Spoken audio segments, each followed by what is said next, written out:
Do do do do do do do.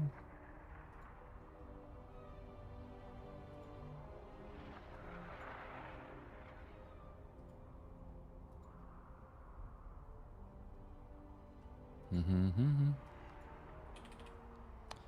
Wow, wow, wow, wow, wow.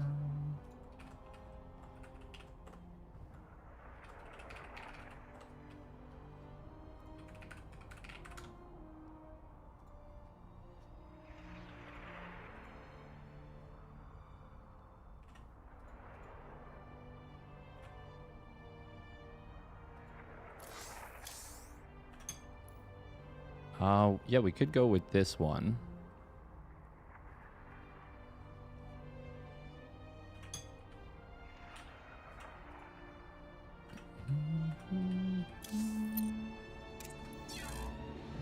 Let's see if these two have kicked things off yet.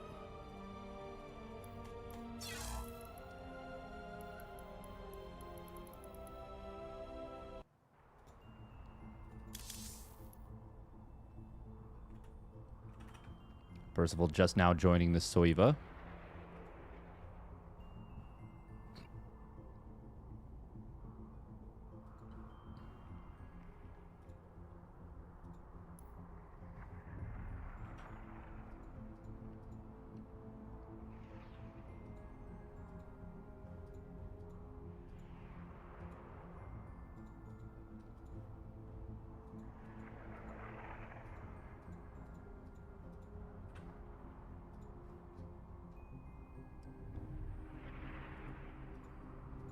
Is this Ear? Who is this? It's a Chinese... I don't even know what race they play. Oh, Chinese Zerg, okay. Wait, is this Silky again? God, do I keep... do I keep missing Silky? Is that what is happening here? Oh, Showtime just went offline for a moment. Hopefully that doesn't mean he's throwing in the towel on this one. That would be unfortunate. Winner of this one will face off against the winner of ByuN and Han Mono. Oh. Showtime... Wait. Percival Shameless. That's what we're looking at right now. Showtime Jieshi. Why did I think it was Showtime?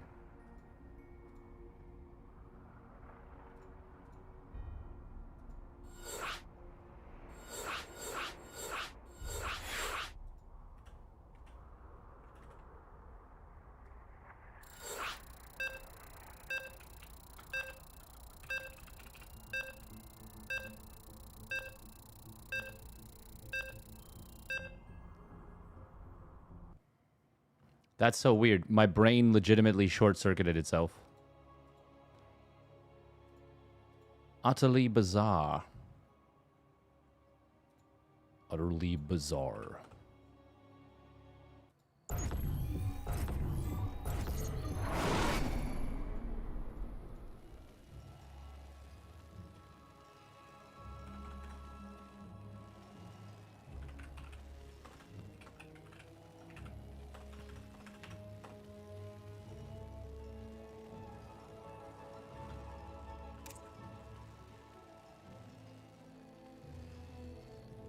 All right, here we go. Spawning down on the bottom left for Kirktown, it is Percival. In the red. And his opponent spawning up the top right. For the Stonely Balls, it is Shameless. In the blue. Maybe in my brain, I was just like, I want to cover Showtime. And so I morphed Shameless into Showtime. That might be what happened.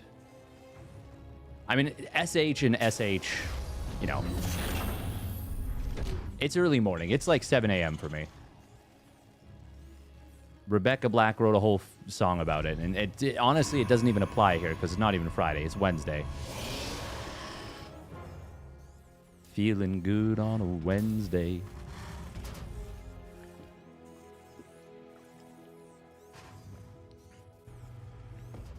I am Lord. Lord, Lord, Lord. Yeah, yeah, yeah.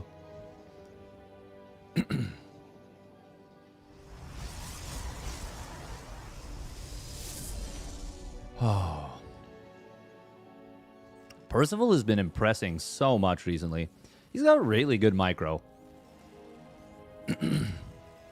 Hopefully we'll see one of his certified tank pushes this game.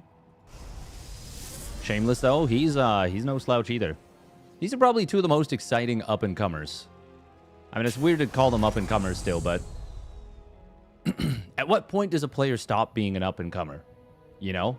Clem was an up-and-comer basically until he won DreamHack Atlanta in 2023.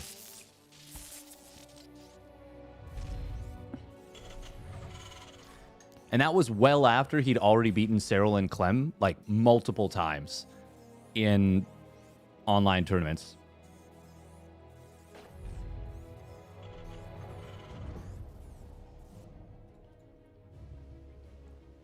Now, at that point, I feel like, you know, he was well past the point of up-and-comer. He'd arrived. But for a lot of people, until you win a premier tournament,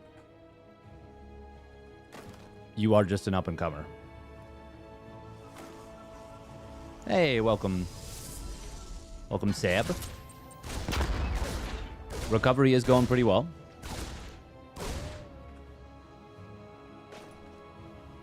We got physio today again. Shameless with a hidden probe. This map is kind of weird because some of the sight blockers that aren't actually sight blockers look like it. Everything over here looks like a sight blocker to me. But it's not. Oh, Percy wanting a kill, but not finding one. Central server is the server.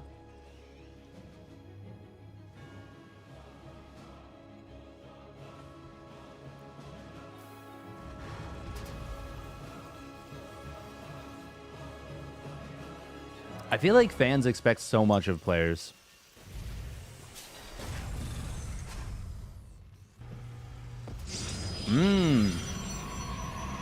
Okay. No blink started yet. Is this going to be DT? Reminder that this is not the patches mod, of course. Ah, okay. Okay. Cloak Banshee, meanwhile, out of Percival.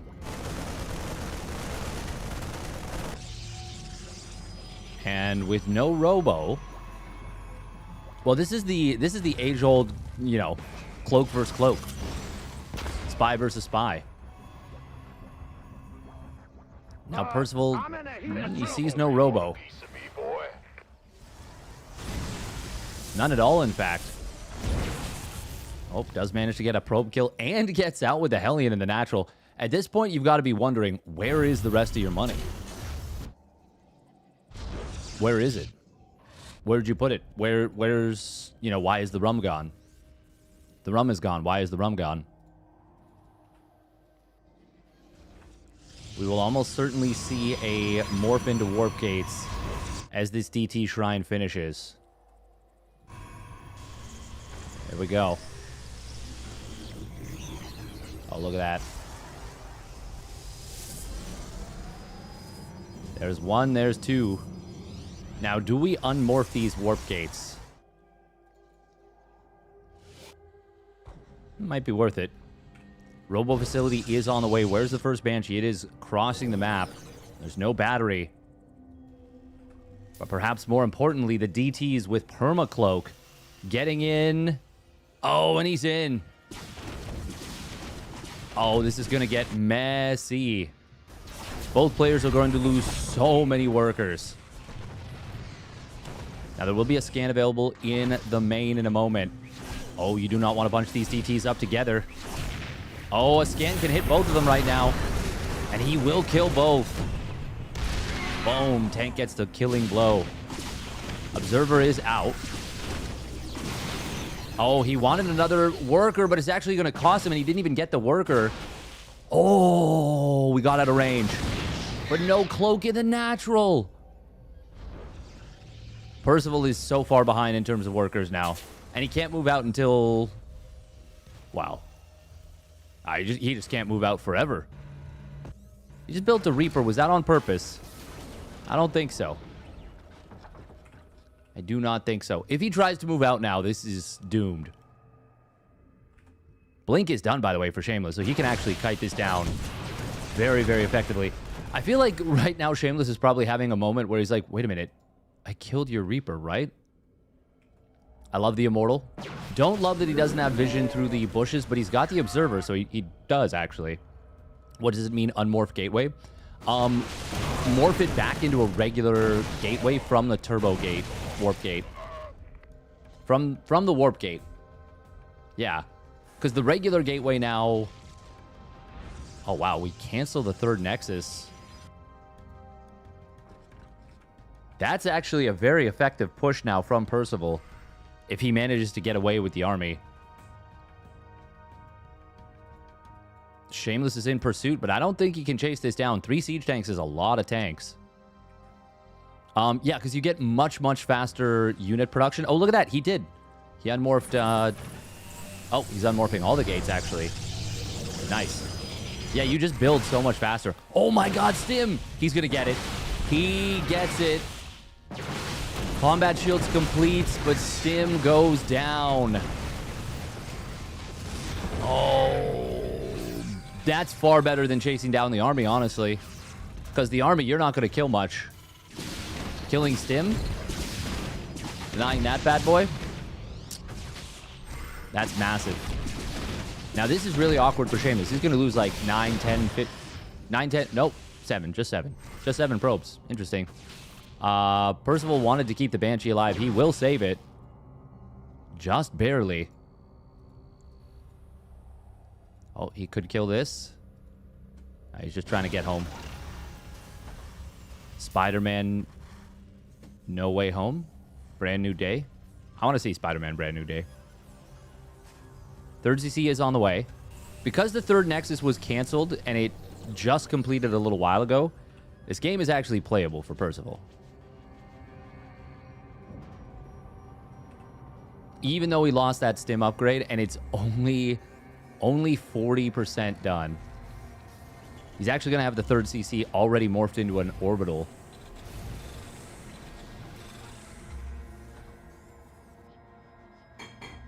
Possibly even landed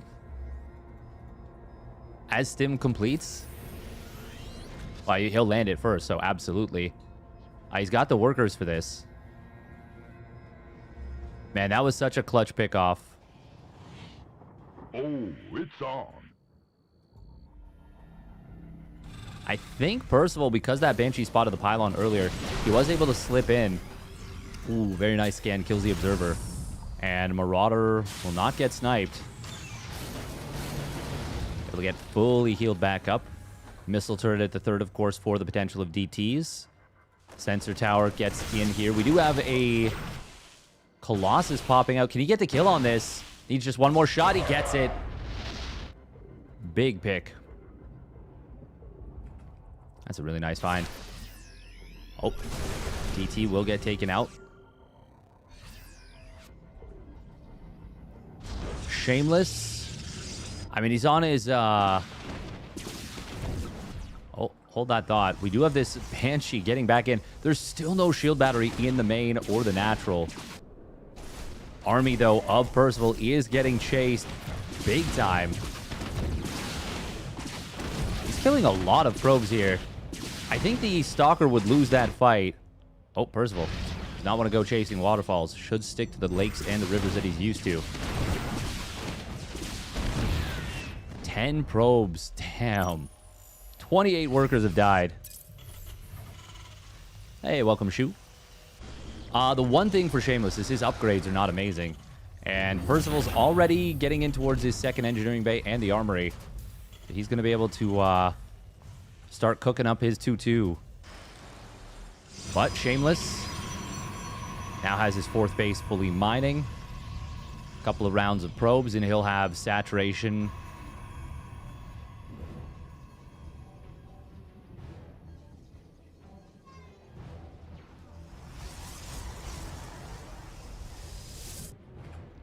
Oh, interception here on some of the units in the middle of the map. Oh, no, Shameless. No, that was like 5 Stalkers for free.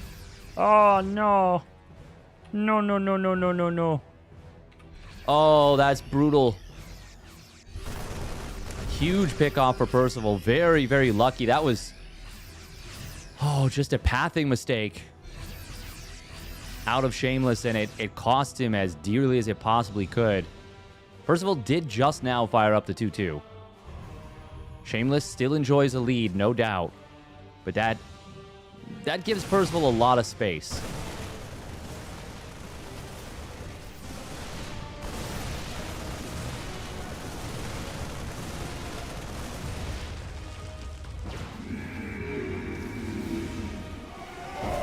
Oh, Colossus gonna, wow, find some big shots there. No Vikings in the fight here. There's 7 Vikings on the field, but they were not able to join up for that. Percival kind of, he was kind of flirting with disaster a little bit there with that army on the map. He obviously got those pickoffs early on the Stalkers, but very quickly loses a lot. Did not go in his favor, that's for sure. And now Shameless getting up to the 5th and 6th bases. And a 7th base to boot. 3 Nexus in the production tab. The Terran Nightmare. Widowmine plus Sensor Tower will spot this army, but Percival's not quite in position. Ooh, Disruptor does get a big connection. Second one also going to go off. And the third one finally diffused. But that was a huge set of shots to start out the fight. Guardian Shield going to help a lot here on the second stage of this fight. And Shameless electing to re-engage after that. The tanks are going to help a lot in the backfield. Oh, a couple of rallying in disruptors. One of them will get found. Mineral field depleted. Shameless putting himself on the low ground here, which is a little bit awkward. 2-2 will complete in a moment for Percival. He's already got his 4th base fully established. 5th base is getting ready to land. Just needs a little bit of mining here. These 3 tanks are helping out a ton, by the way, for Percival. They're just really anchoring this position. Shameless really wants to find an opening. Meanwhile, missile turrets taking down the... oh, God, big shot. Taking down the Warp Prism. Now, this 5th base is very, very awkward to try and defend, and that's why these Liberators are timed out basically to pop out with the army. Vikings going to be able to find that Colossus very quickly. Oh, Percival, a little bit of a misclick right there. He clicked on a backline Zealot. Meanwhile, all the Liberators got taken out by the Stalkers. Percival will need to fight this. Oof. Shameless breaking through as Percival tried to land and take his 5th base, even though he didn't really have what he needed to hold it. Ghost reporting. Oh, nice snipe on that tank. Tried to get away. The scan was just a little bit late to provide vision of the high ground. And now I think Shameless is running away with this game. He's even taken another base. He's got Blink on his DTs. He's got his own 2-2. And this game is spiraling out of control here for Percival. Shameless going to launch all the Purification Novas just about, but it's not going to be able to take down this base. He targeted the Planetary with those. Percival finds himself getting a small respite, but it's an emphasis on small.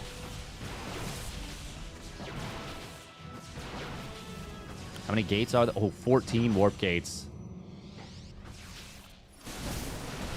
The warp gate tax has been fully paid. Oh my god, that ghost getting yeeted. Sensor tower will burn down. Kaboom.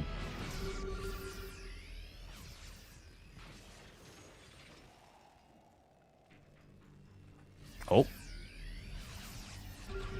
Observer going to be able to chill here. Shameless, despite experiencing quite a bit of success around this one base, has stopped trying to harass from the high ground. 3-3 will complete in a moment for Percival. He's also already got the +2 ship weapons. These Liberators have their power spike. They're online now.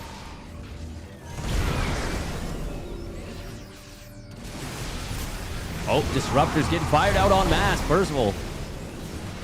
He will get hit very hard there. He wants to get at least a little bit of a return kill, especially with this 3-3 now done.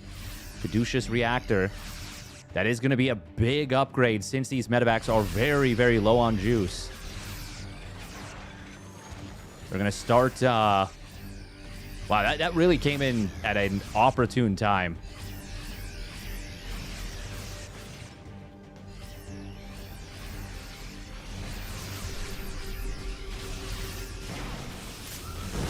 Ooh, Disruptors 1, 2, 3 get targeted down. That's big picks. Planetary Fortress going to help out a ton here with dealing with the Zealots.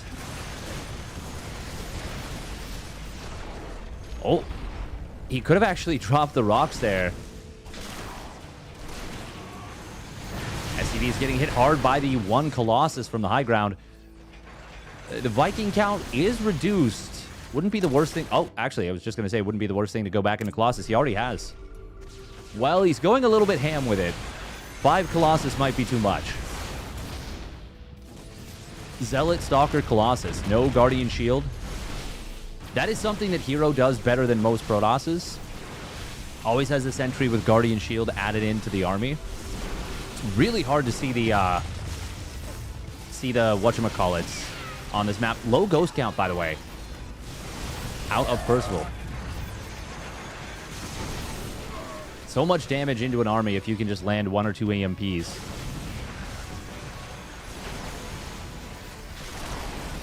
Stalkers got stalked.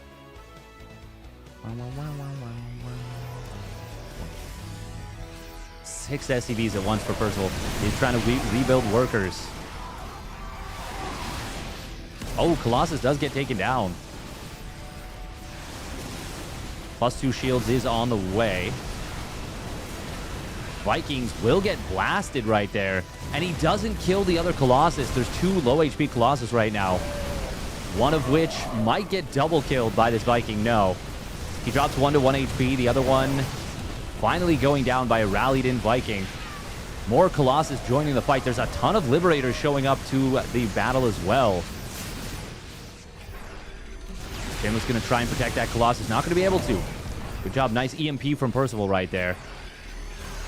Shameless has spent pretty much... Oh, wow. 9 DTs just warped in. Okay, now he's spent all his bank. These are going to try and jump in on top of this planetary on the bottom left. There's 2 Liberators, a missile turret, quite a few SCVs to repair. But you need to be almost instant with this. Oh, he actually was forced to retreat immediately. Meanwhile, Shameless loses a base and 9 workers. Percival is starting to cook a little bit. Maybe more than a little bit.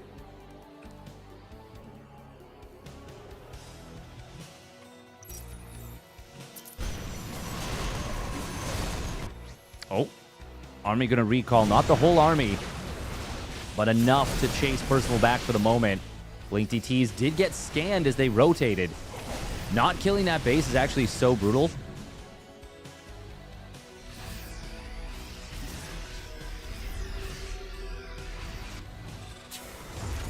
Oh, interesting. Percival moves the command center back. Problem right now, though, is Shameless is actually mining from multiple forward bases.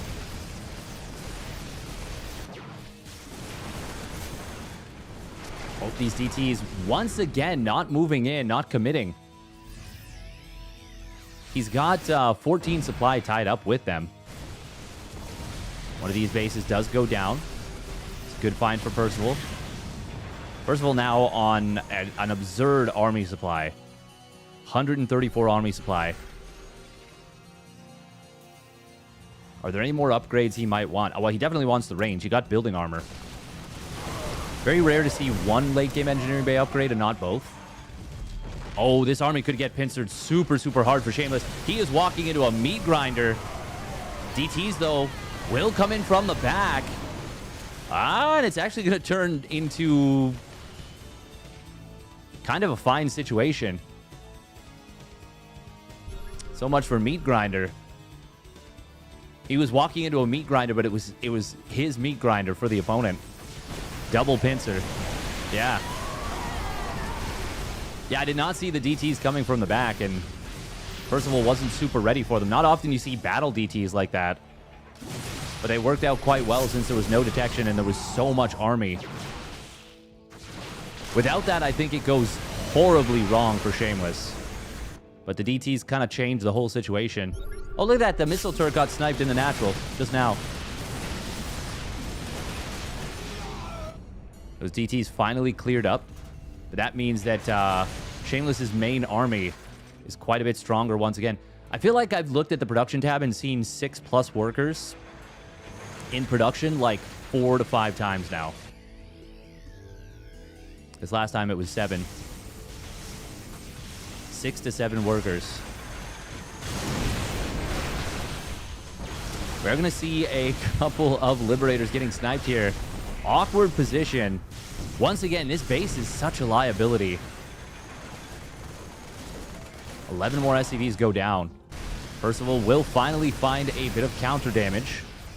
But Shameless has actually mined quite a few resources from here. Like 3,000 or 4,000 maybe. Yeah, probably like 3,000. No, maybe like 2,000. I don't know. Probably like 2,000. Yeah. Planetary Fortress could... Okay. Shameless just kind of lost everything there. Holy crap, he lost this entire army, basically. He blinked forward, wasn't able to kill the base. I just looked down and he's on like 134 supply and he's tapping out. Wow. Percival withstood him the whole time. Very well done.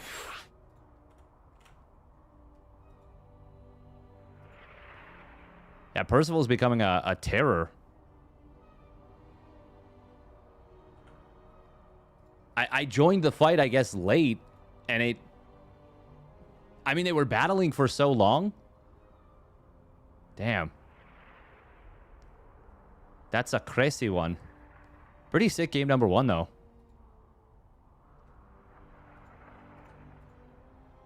Percival definitely cooking. Shameless wasn't dead. He had a huge bank. Yeah, but I feel like you hit a certain point where you just haven't been experiencing success, and you're just like, well, all right. I guess this one's donezo. It wasn't, obviously, but it... When you can't find the decisive fight at all for the whole game, sometimes you just kind of throw in the towel. Mentally, he was dead. Exactly. Exactly. All right, here we go. Spawning down on the bottom left. For Kirktown, it is Percival in the red. And his opponent spawning up the top right for the Stalny Balls. It is Shameless in the blue. And he sends out a very early probe. He clearly does not want to let this game go late once again. Not without a bigger advantage. To be fair, I think this is a better map for trying to break a Terran. Didn't go for Tempests.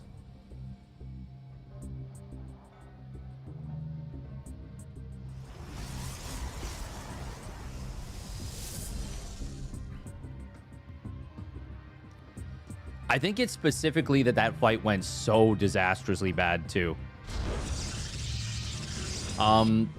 Yeah, something Shameless was not doing there was having a sentry for Guardian Shield.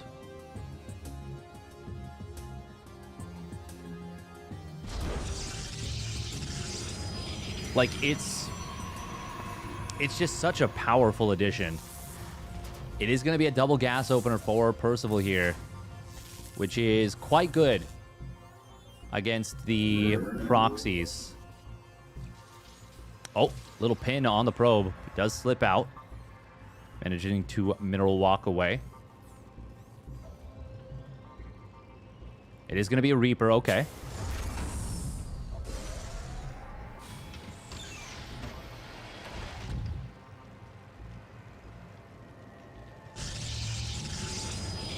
It is just single proxy gate. No chrono yet either. Probably going to wait. Okay, I'm not actually sure what he was waiting for there.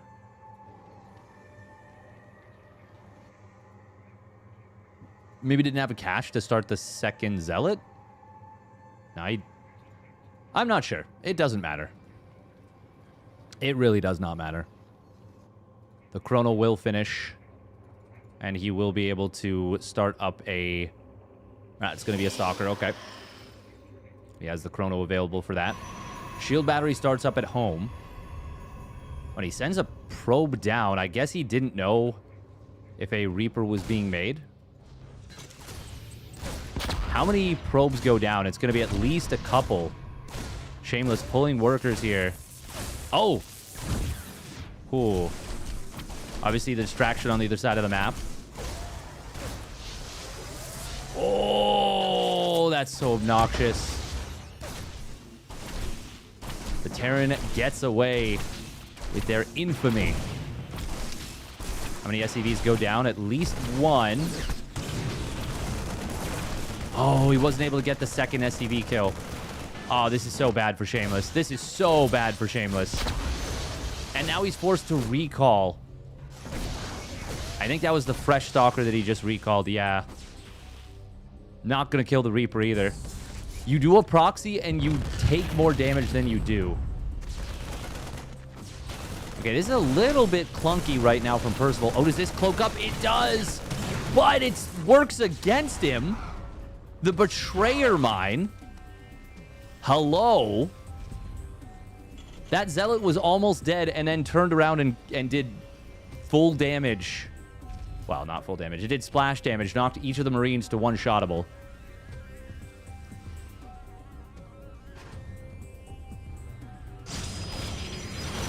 Oh my god, the Reaper actually kills 2 more probes. And he's out? Fuck, that's rage-inducing. Oh my god. Shameless is getting cooked. And now the Cyclone's out. He's going to kill... Oh, he doesn't kill the Stalker. He's got to be very, very careful, actually. Very careful. He's going to lose both Marines. Okay, well, that actually turned awkward. Percival does have the faster command center. Marginally. Very, very close. Oh, finally, this gateway is going to get scouted. It's a robo facility behind this. Oh, Cyclone. Oh, my God. We missed it. I'm so sorry, chat.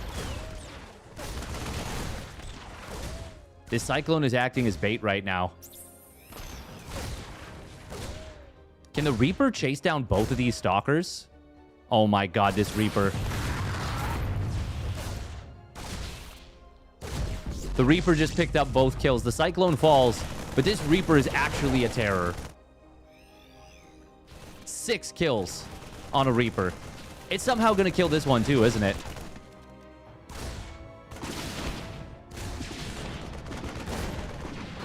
My god, this Reaper is actually a menace. It's actually a menace. It would have killed that Stalker if he hadn't grenaded himself. How does this tank have damage? What? Did the Stalker must have shot it. Percival's going to turn this into a push. Shameless only has 0 production. He has a robo and 2 gateways being built. Oh my god, this Reaper's still alive. It just got skirmished, but did not die.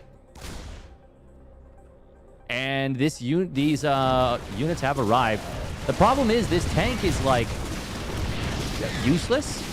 But the 2... Oh my god, the 2 Banshees are going to win the game. There's no anti-air.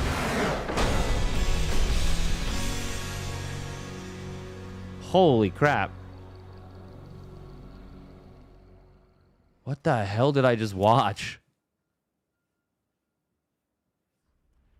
Man, poor Shameless. That was, he's been very, very, very good recently, but that was a series to forget for him, for sure.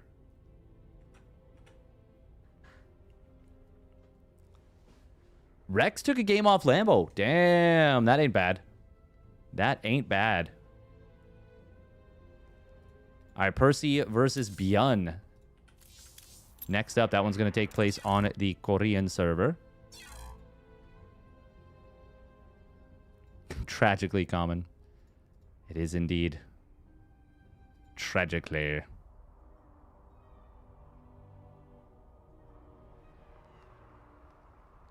Boop-a-doop-a-doop, boop, boop. Wow. Doop-a-doop-a-doop, boop, boop.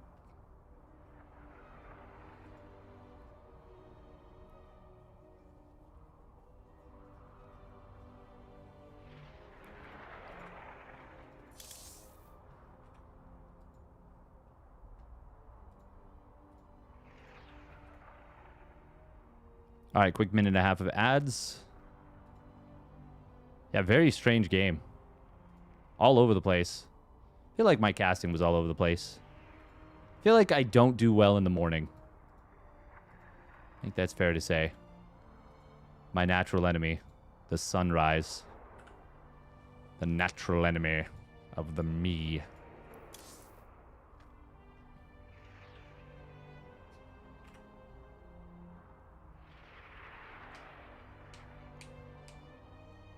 Bum, bum, bum, bum, bum, bum, bum. Dun, dun, dun, dun, dun.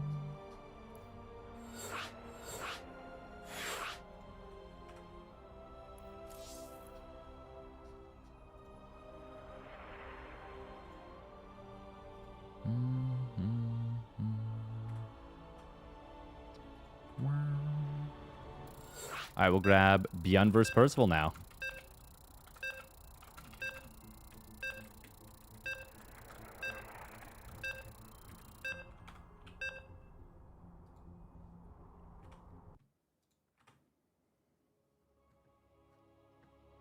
And just like that, TVT's back on the menu.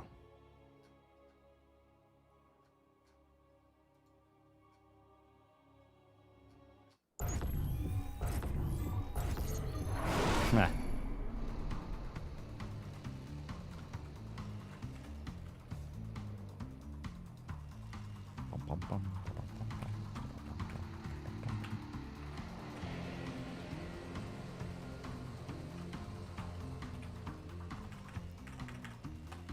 I do think ByuN has kind of had Percival's number a lot the last few TVTs I've seen.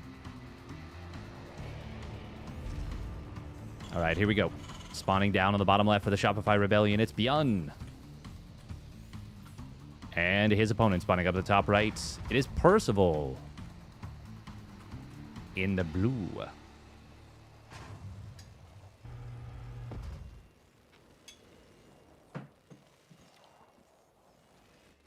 Ba-dum-bum-bum, ba-dum-bum-bum, ba-dum-bum-bum.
Sorry about that, chat. Just had to step away for a moment.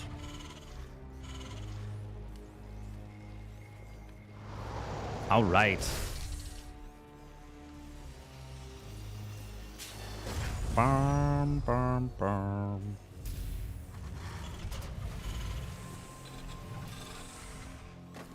Winner of this will face off against either Shin or Lambo in the round of 4. This could be a very quick tournament today. Somehow Percival's just ahead by an SCB. Well, sorry, not a full SCV. Not even close, actually. But he's ahead just a little bit in terms of SCB production time. Maybe he got a better split. Better split, better start. Oh, God, we're missing everything. What am I doing? Hey, thank you. Thank you, Entaro Timofey. Entaro. Entaro Adun. Adun Doridas. ByuN will get away with the quick reactor, it looks. Oh, maybe not. Maybe not. Percival's popping in.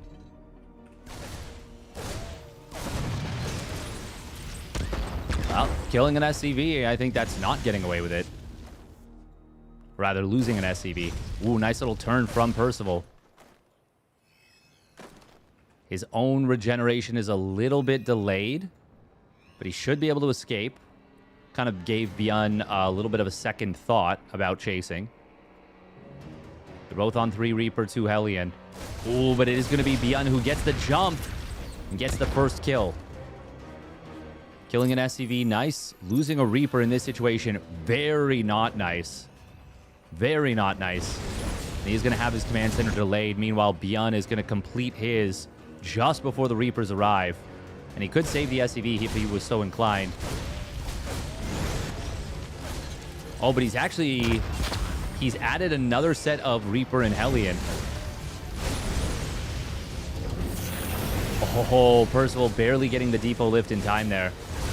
His command center is very low on HP, relatively speaking. So close to completing. Yeah, he's going to be able to save it, no problem. ByuN is overstayed, but he did kill the SCV right there. That was a lot of units to kill an SCV. Yeah, that was a lot of units to kill an SCV.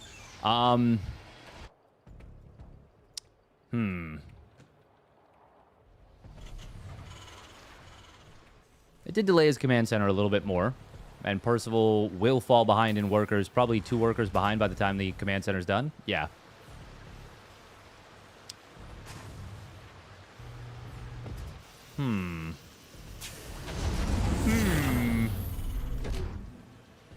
ByuN skipping Raven.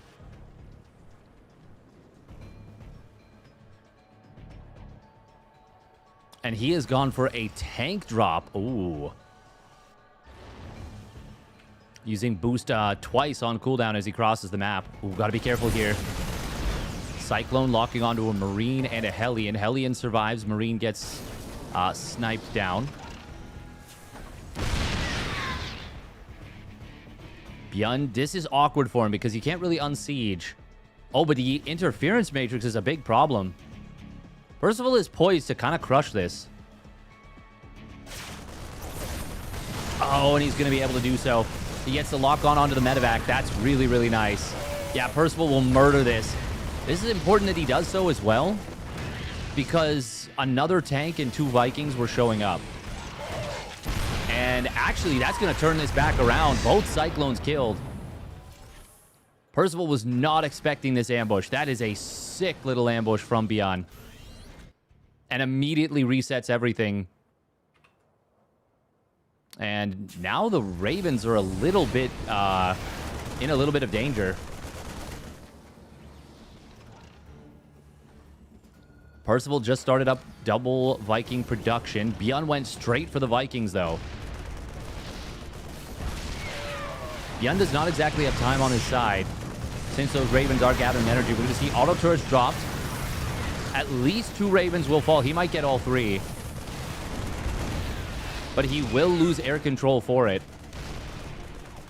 Well, if he saves these Vikings, it's not the worst thing in the world. But he needs to keep going. Oh, no, he's trapped now. He's going to lose at least 1 to the Marines. And the angling might actually cost him the other one. If Percival goes straight down, he will get the kill. But you've killed all the Ravens of your opponent, and that kind of resets everything. ByuN with the command center on location, but it is quite a bit later than that of Percival's. Percival's is already morphed into an orbital. Oh, but it's now 3-2 somehow. How does ByuN have 1 extra Viking right here? Good job from Percival, though.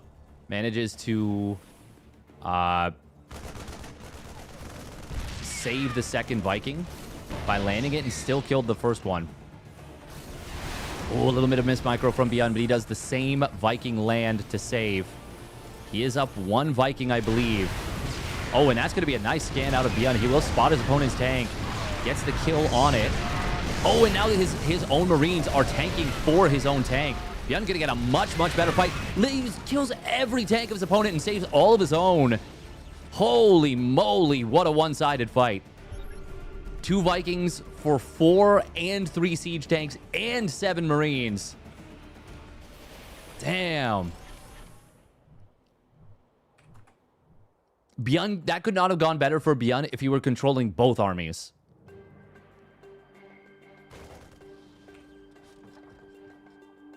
Like, if he somehow was allowed to be controlling Percival's army in that moment, he couldn't have controlled it better for himself. And now with 4 tanks here, even though Percival has stim, I don't think it's going to matter one bit. Going to see an SCB pull coming in. Is that going to be enough? I don't think so. Both medevacs immediately taken down. Vikings, okay, they are... Hello? They're very lost. He just loses 4 Vikings for basically free there at the end. Well, that's pretty awkward for ByuN, because that is all air control now gone, basically. All of a sudden, the game resets again. Sure. Well, actually, it doesn't really reset. 4 tanks to 1 is still a pretty big advantage. But it could have been 4 tanks to 1 and air superiority, and he just backs away after killing a few SCVs. Both players going to be late with their... Actually, no, Percival's armory is pretty well timed for his upgrades. It's just that his upgrades are later than ByuN's. Fueled up, ready to go. Oh, this tank is well placed. These Marines. These Marines are a little squishy. But they all survived, save for the scouting Marines, so it could have been a lot worse. We'll see who starts their 2-2 first. ByuN technically can start it a little bit faster. Oh, and he's right on top of it. Good stuff. Combat shields will complete momentarily. Once that finishes up. ByuN shouldn't be behind in this upgrades for the rest of the game, in theory. Percival did go straight into his 2-2. And the medevacs show up on the left side. Oh, this is going to distract ByuN heavily while the army on the right gets into position. Planetary Fortress is done at this base. There's a tank on the high ground. It's going to try and support that tank as best as it can, and it does a pretty darn good job. Meanwhile, tank in the middle not able to keep the Marines at bay. Does go down. He gets a small number of kills. I would say 11 Marines for 2 tanks is pretty decent for Percival. And that does reset the tank count. Damn, this game just... Every time it seems like one player is about to take an advantage, the game finds its way back to equilibrium.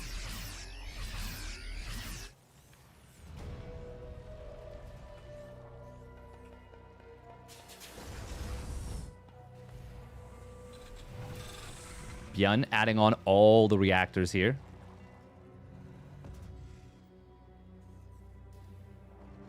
Did he also build a second starport? No. Why does he have 4 reactors in production?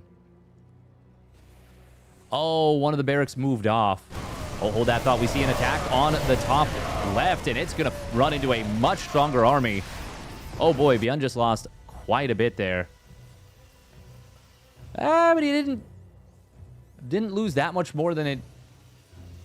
Wow, somehow it was actually a positive trade for ByuN.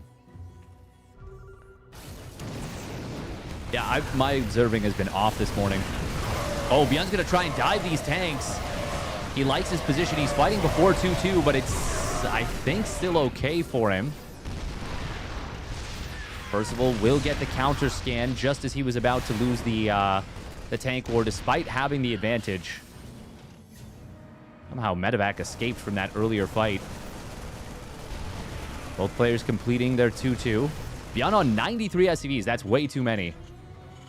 He does start his 3-3 right away. Let's see how long it takes Percival to start his.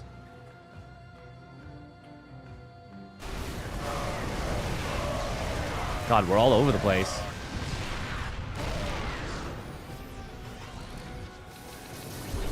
What a mess. Both players now starting to go back into Vikings at least a little bit. Percival has not started his 3-3. ByuN didn't get his +2 ship or vehicle weapons. That actually can be a massively impactful upgrade, since it allows you to one-shot the stimmed Marines in a big old splash damage ball. Big old ball of death. Speaking of ball of death, wow, that army really got itself clumped there. ByuN just one tank on this right side.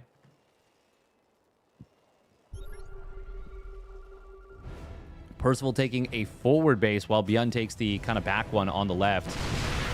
Oh, these tanks on the high ground. Oh, got some pretty nice value with their shots.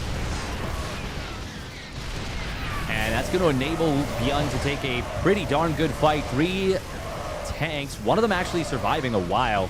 Another one showed up as well, but it was Percival who was very much caught there. ByuN does get a couple of tanks caught on the right side by a nice little drop from Percy. But that is relatively small potatoes. Oh, and he tries to go too far at the end. Didn't realize there was a tank on the high ground, perhaps. Oh. Oh. Man, explosive game here. Non-stop action. 90 SCVs to 80. Yeah, generally in the late game of TVT, you want like 75 to 80 SCVs.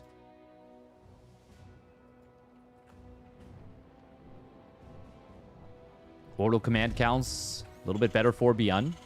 He fires up 3 more command centers, including 1 on location. Mules are great, and so are scans in TVT. 12 tanks to 4. Meanwhile, Percival, though, has gone into the Ravens. A big concave from Percival. Is that going to be enough? Not really, because he's trying to fight down a ramp. Even with 2 of the tanks switched off, he gets absolutely shredded by the siege tank fire. ByuN stims forward and snipes the last tank. 2 more do show up to the fight, fresh off the line. But as 3-3 completes for ByuN,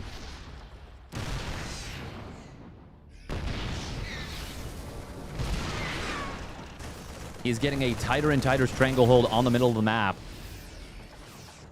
Percival doesn't have enough Ravens yet, and definitely not enough Raven energy. Not even close to a comparable tank count. Even after those couple of tanks go down, it's still X6. 6 times more tanks for ByuN.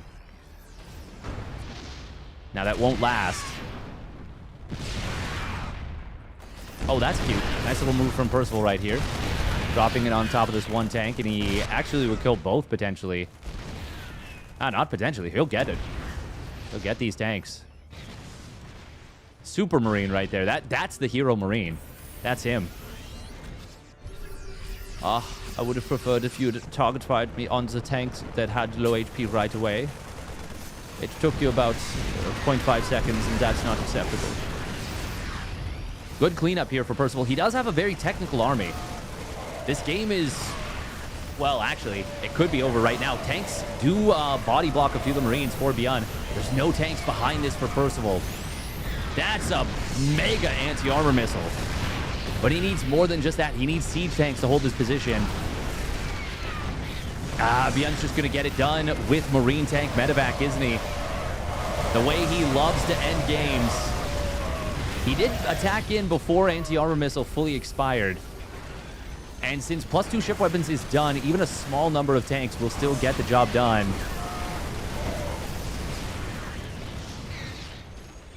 For Percival. I mean, this is crazy to say, but ByuN's got to be careful here. Oh, Liberator shows up, and that's going to allow for Percival to actually start pushing this back. Wow, that is a lot of mules. 10 mules. Talk about a mule hammer.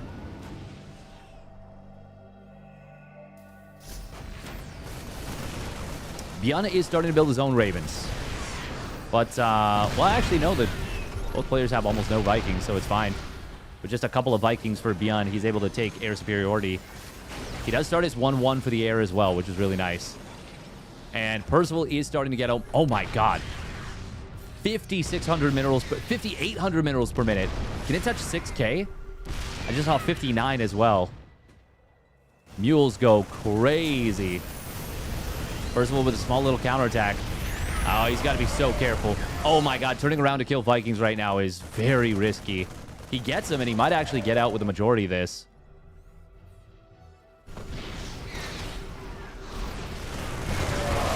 Tanks in the back will manage to protect this Liberator. Good hot pickup from ByuN to save the few Marines. Anti-armor missile will expire.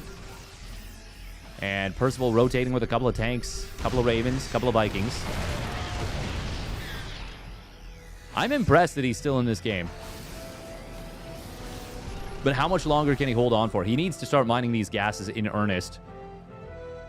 Also lost these gases over here. That's honestly the most important thing. ByuN does not have a huge gas bank. But it's big enough such that if he can keep Percival from securing anything more, this game will not be within reach for Percival. And it doesn't feel like it's in reach yet either. But he is maxed out. Both players now have a huge Raven army. Percival will be able to gain position on this left side. He's got a Liberator... No, it's not in range somehow. It really looked like it was. 1-1 now completed for ByuN in the air. Oh, and he is winning this air war here. Hang on, where are the Vikings? That was mostly Ravens for ByuN, no? No, all 7 Vikings were here, but he retreated. Interesting. Maybe he didn't look like the look of this.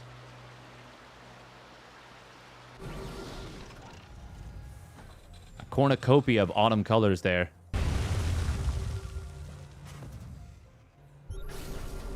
ByuN has so many minerals in the bank. Is he? Oh, he's still missing an SCB from this gas. Anti-armor missiles coming in on both sides. It's going to be interference matrices, actually, though, out of Percival, which is the better option. Hang on, Percival's starting to break through. ByuN might be in trouble. Percival finally finding the fight. And just like that, Percival's gained position and gained the entirety of the center of the map. What? Percival is so good at late game TVT. Tank count 9 for ByuN, 11 for Percival. ByuN has the Viking lead, but he's not playing this set piece.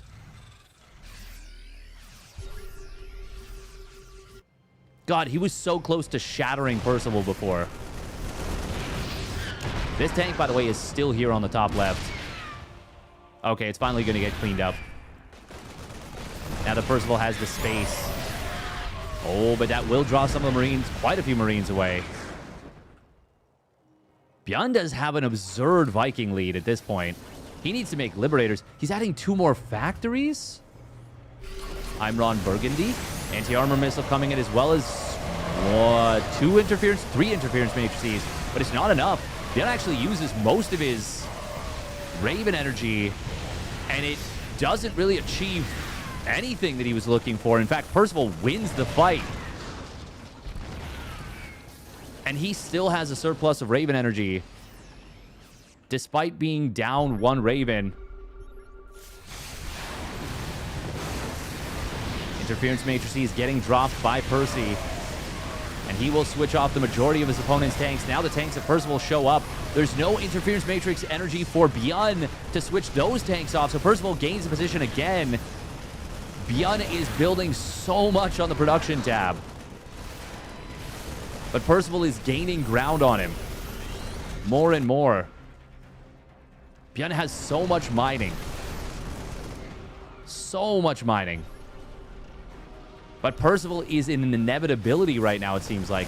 Oh, those Ravens got to be so careful with them. There's only 2 tanks in the back for ByuN. They both get blown up immediately by the heavy Marine play of Percival. I believe the just more Marines he's got. Couple orbitals going to get taken out. Will cost a few Marines. He actually might get 3 orbitals at this point. Finally a lift there from ByuN just in time on the 3rd one. Oh my god, this game has spiraled out of control for ByuN.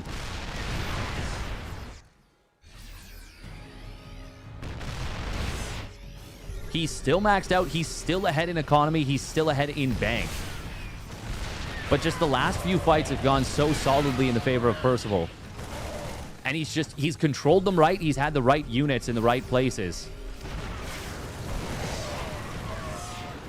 ByuN. Oh, he's got to be careful. There's so many tanks back here. He's turning off the tanks, but a little bit too late. The overlapping fields of fire by Percival are immaculate. Only 1 tank falls, and that was like... That was a lot of Marines. Even though the resources lost is... Oh, no. Now it actually has passed into the favor of Percival. Wow. Wow, wow, wow, wow, wow. Percival's just managing the whole situation so much better. I mean, he's been working on his late game for such a long time.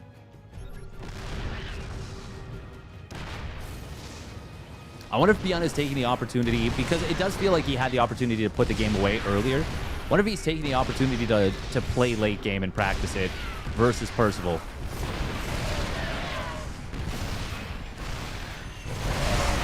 Finally, that Viking lead going to get leveraged. But there's no range on the Liberators, and that Liberator gets taken down very quickly. Ooh, a lot of interference matrices trying to save this command center. It's actually going to help a ton. These 2 tanks are currently out fighting, thanks to the Raven.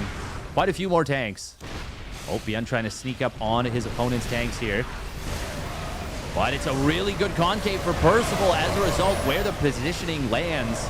ByuN getting anti-armor missiled as well. He's got enough tanks in the back at least to hold the position.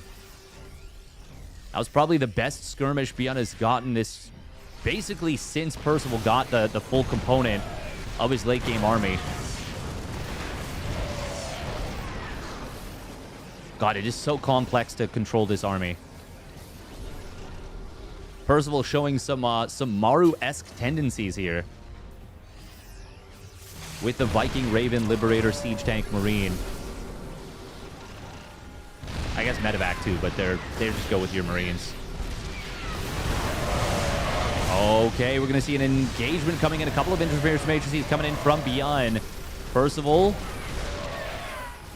Sorry, from Percival. It's... Wow, I actually flipped them in my brain somehow.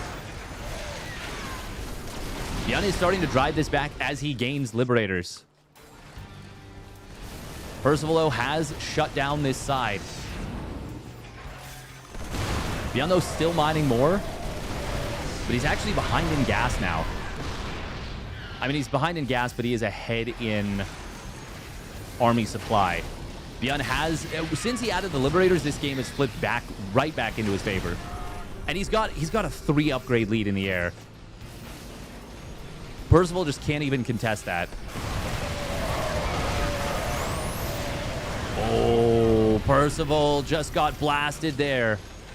ByuN finally has the proper components to his army. Yeah, the last like 3 minutes has been a night and day difference from ByuN.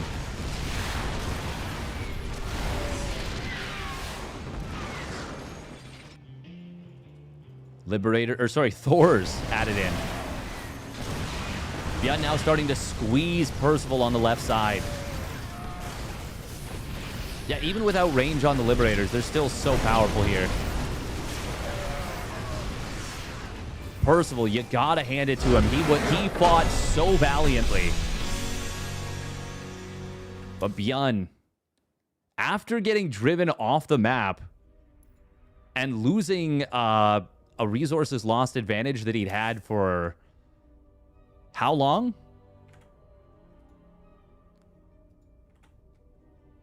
Quite a while.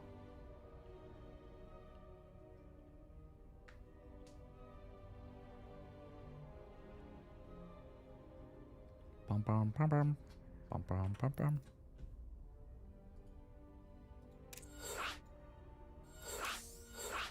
That was crazy. Which round is this? This is round of 16. Classic beat Cure. Wow. Wow, wow, wow, wow, wow.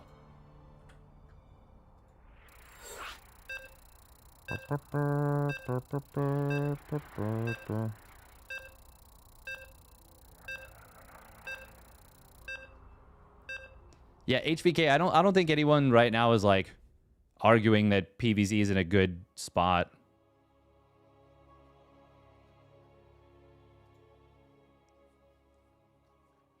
I definitely don't think it's in a good spot. We can chill. You're not convincing me. I already feel that it's not in a good spot. Even if it was even win rates, the design doesn't feel like it's in a good place right now. Like, we can chill. We can chill. I mean, I do agree that I think a lot of TOS have failed to adapt, but ironically, I think it's actually in PVT more than PVZ. I think in PVZ, adaptation is going to be tough. All right, here we go. Spawning up the top left. An amazing early game. Wasn't able to close it out, but eventually wins it in the late game. It is ByuN for the Shopify Rebellion. And his opponent spawning down in the bottom right. It is Percival in the blue. And despite losing that one, really impressed the crap out of me.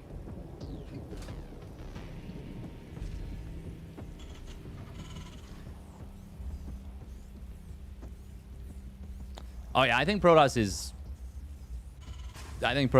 okay in PvT. I think in late game it might be a little tougher for them. Well, so it's weird. I don't know. The Mask CC, honestly, I'm just not a big fan of...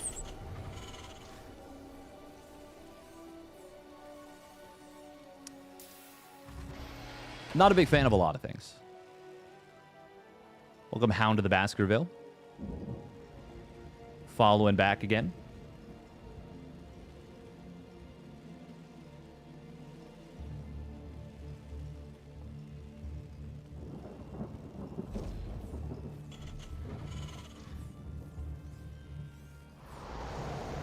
You don't think Protoss is more than fine in PvT?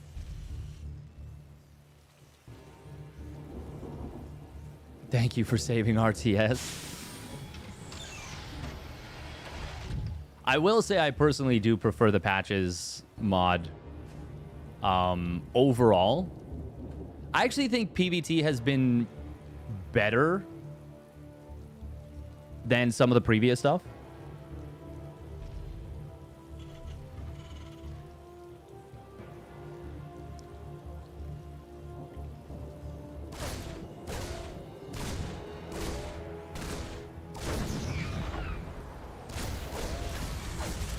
I just think more than anything, the experiment has failed. Speaking of experimenting, Percival went command center first. And he has gotten away with it, I think. He does still need to be careful. Actually, has he gotten away with it? I mean, ByuN's going to have a timing where there's 2 Reapers and a Hellion, first of all. And then 3 Reapers, 2 Hellions that Percival just won't really be able to deal with super well. Good grenade there. That actually could have been the end of the game right there. That very, very easily could have been the end of the game. If Percival gets caught on the ramp, doesn't shut the... Well, just doesn't get behind the depot more than anything. ByuN's got to be careful that he doesn't go too far. He does not want to lose his opportunity because he needs to find value. Like, really, really needs to find value here. This is some incredible greed out of Percival. And he cannot stay on the low ground until his next set of units pop out. If he loses any of these, it could just be lights out, the Reaper getting misrallied. But it somehow lives?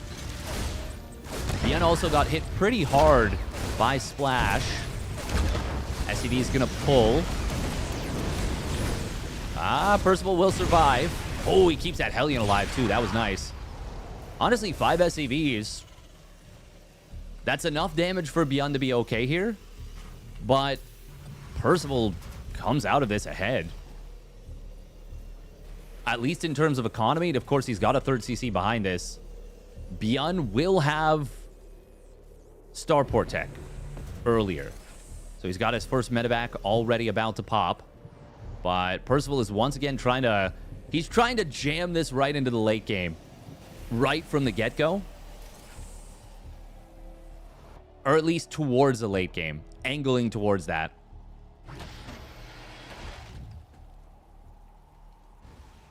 ByuN says, no, no. There's an early game. We can't skip that. That's mine. That one belongs to me. You can't take that from me. Crazy to think that in the previous game, if ByuN just hadn't lost his, like, first 4 Vikings... Actually, if he hadn't lost his first 2 Vikings, and then the next push, the 4 Vikings that were all low on HP that kind of just yeeted into the base, that game probably never goes the distance there. ByuN. Oh, he's going to lose that. Oh. Blah. Huge Cyclone lock-on kill. Nice job with the Raven to maintain vision. Good job from ByuN to get the Cyclone out. That was the most important unit to save. And then still manages to save a couple Marines as well. There is a Liberator added in. And ByuN is going to still push a little bit. Very funny to see him shooting down the rocks. Oh, Percival will get a little bit of info with those rocks going down. Ready to roll out. Liberator would be very good on that bridge. But of course, ByuN wants to multi-prong a little bit. But there is a Cyclone in the main. No, no, no, no! Oh my god. Okay. That might have been by design from Percival, honestly. ByuN's got to be really, really careful. There are going to be 2 interference matrices available. Viking. Well, okay, this is just going to be a total destroy. Total cleanup of this army. Can Percival just win the game now?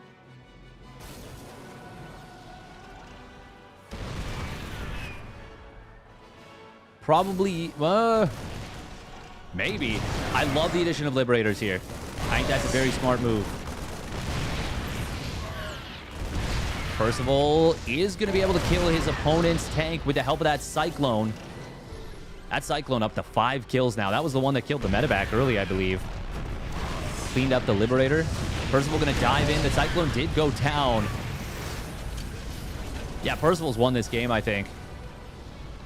There's just one more tank for ByuN right now. He pulls SCVs. That will help tank.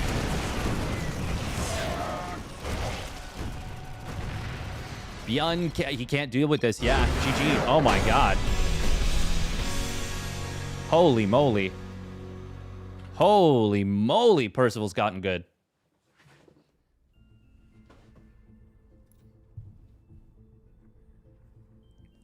Sheesh. Wowie zowie. All right, minute and a half of ads real quick.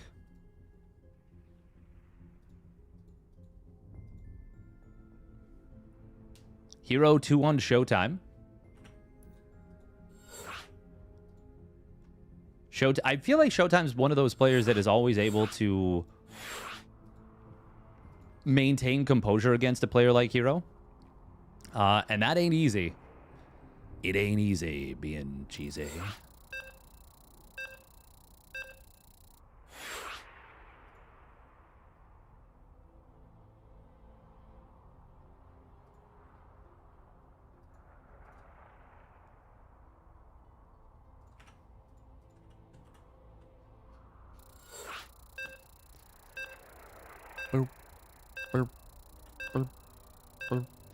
Lambo making it into the round of 4 is really nice result for him. I believe in terms of the Kung Fu Cup standings, he has not had a crazy amount of points. So that's really nice because this is a cumulative point total. Oh yeah, he only has 15 points, but Making it into the round of 4, that's going to it's going to give him at least another 10.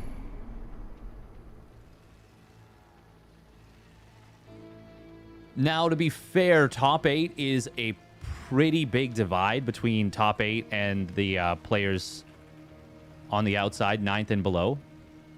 It's a 50-point difference. All right, here we go. Spawning up at the top right. It's the ace match. It's the Shopify Rebellion's ByuN. And his opponent spawning down on the bottom left. It is Percival. In the blue. Yeah, Percival's just better at the Raven tank portions. At least today.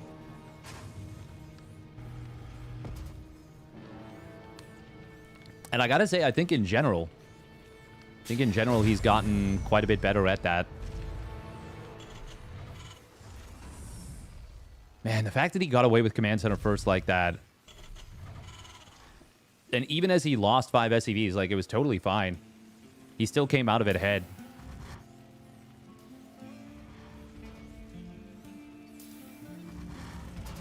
Percival had all he needed. It feels like he's latched onto this patch probably better than anyone. Cheddar or Gouda? It's a Gouda.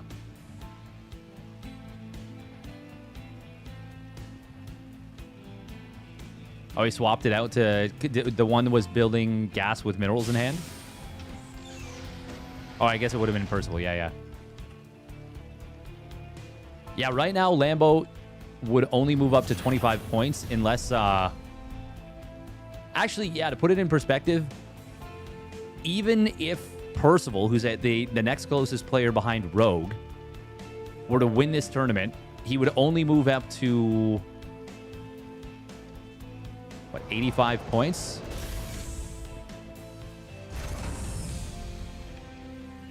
He'd still be 25 points behind Rogue. Is that right? Damn, that's crazy. So Percival would need to win 2 tournaments in a row just to put himself kind of back in contention. Before the patch dropped, by the way, herO had won so many of these Kung Fu Cups. By the time the 10th cup had finished, herO had won 7 of them. Percival trying to get aggressive. How's my hand been? The plate still needs to be removed. Did I miss something? Oh, nice usage of the bushes. The ambush. But it is going to be 1 for 1. And ByuN gets the kill on the SCV. So ultimately it comes out better for ByuN. Percival, though, already has... God, he already has the 3rd CC on the way. So does ByuN. But Percival built his command center on the low ground. And despite ByuN's being slightly faster, he's going to lose out on this.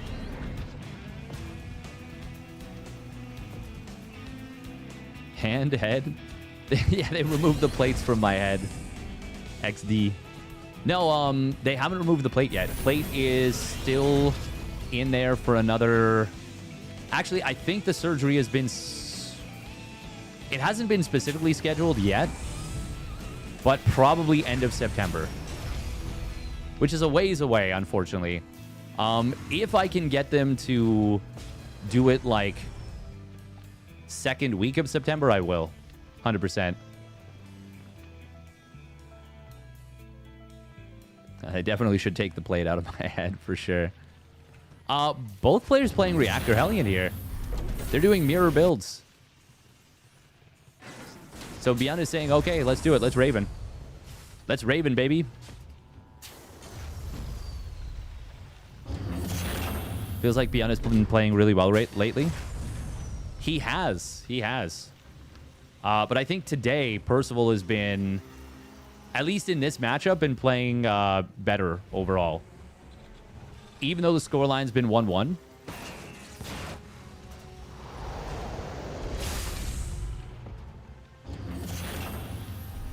We'll see if that continues. It's going to feel like they just removed an aircraft carrier from your head. I think so. I think it is going to feel very interesting. Oh, this is strange. We're moving out with the Raven. Both players adding on a Cyclone. I feel like we'll see them both go up to 3 Ravens here. Percival is a couple workers ahead. But he's gonna land his 3rd CC right away.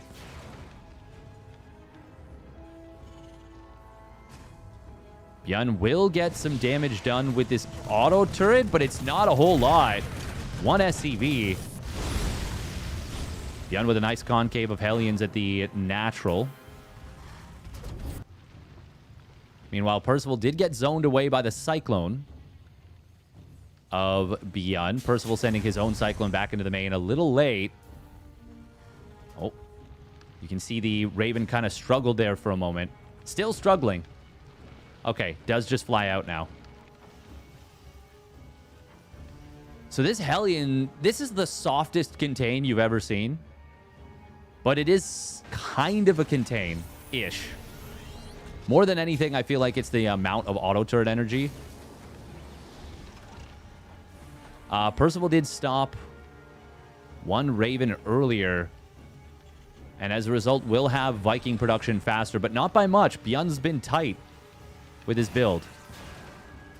So he's still going to have Vikings out by the time his opponent's Vikings arrive across the map. The problem is, if Percival gets a tank here, or multiple tanks, things could get messy. Auto turret's going to get dropped. Oh, that's a lot of auto turrets committed by ByuN. That tank in a really good spot. Oh my god, these Marines are getting blasted. Finally, they break through. That tank killing another tank. Jesus, this is a tank show. That thing popped way off, but ultimately, ByuN did have defender's advantage and will clean up the majority of this. If he can chase down the Raven. Oh my god, he really needs to. He really needs to. But he won't get it, will he? Wow, big save for Percival. Huge save. Killing 2 Vikings like that is so massive in a game like this. Oh, that's a clutch save for Percy. Those 2 Vikings like Boromir running to save the hobbits. All right, Uruk-hai, you have very specific orders. Capture those hobbits alive. We need them alive, to be clear. Uruk-hai comes charging across the bridge, massive axe in hand, about to swing it. Boromir, though, with the sickest clutch save. God, that whole sequence still gets my blood pumping. That's like the sickest heroic death. The sound design of that scene. I need to rewatch Lord of the Rings. God, what a good movie. Then they're going to Isengard. They're taking the hobbits to Isengard, to Isengard, to Isengard. Do we have... Oh, we do not have an armory on the way for ByuN. Sorry, for Percival. ByuN's got his... Man, this is the second time I've flipped them. I think in my head, I'm like, ByuN's blue. Interference matrix is coming in. ByuN doesn't have a tank in range of his opponent's tanks, but he is going to be able to win the Marine fight and break through in the meanwhile. Nice hot pickup from Percival, saving the rallied-in tank. Percival does win the air war at the tail end there, once again, taking down his opponent's Vikings, and ByuN lost all of his Ravens. But, big deal. Huge deal. The lateness of that armory.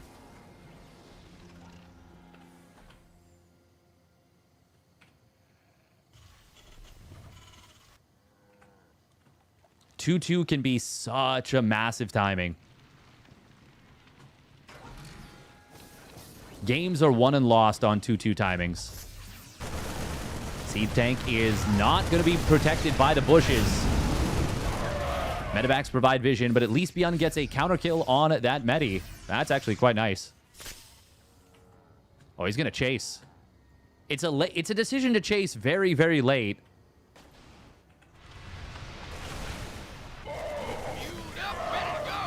Oh, wow. Okay.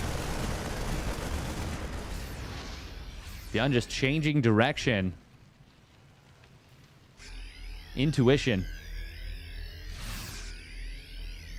Sean Bean in bed dying on screen. He has the most deaths per character per movie. Somehow he's averaging more than one.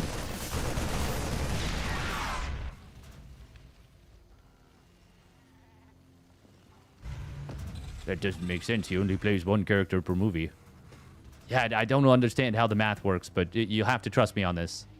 Oh, nice spotter depot on the right side. ByuN. Oh, he's going to try and ambush this potentially as it goes home. Armed and ready. Percival doesn't know his opponent's here. Ready for dust off. Oh. Oh. Queued up, ready to go. Oh, my God. The tank shots. Holy moly. 14 Marines for not a whole lot of. Meanwhile, on the left side, though. 2-2 is about to complete for ByuN. He's actually going to siege up the tanks and take a very good fight here. More Marines showing up. ByuN could potentially collapse on this, but he didn't have a scan, didn't see how much was there for Percy. There's going to be a double drop heading in towards the main base. There's 3 missile turrets. I don't think you're getting through there. But if he can get unloaded... Oh, he's just going to... No, misclick. But he's fine. He's through. Percival F2ing for a moment there. And that is going to cost him dearly. 15 SCVs go down. He will clean this up. But he could have cleaned it up with a lot fewer losses.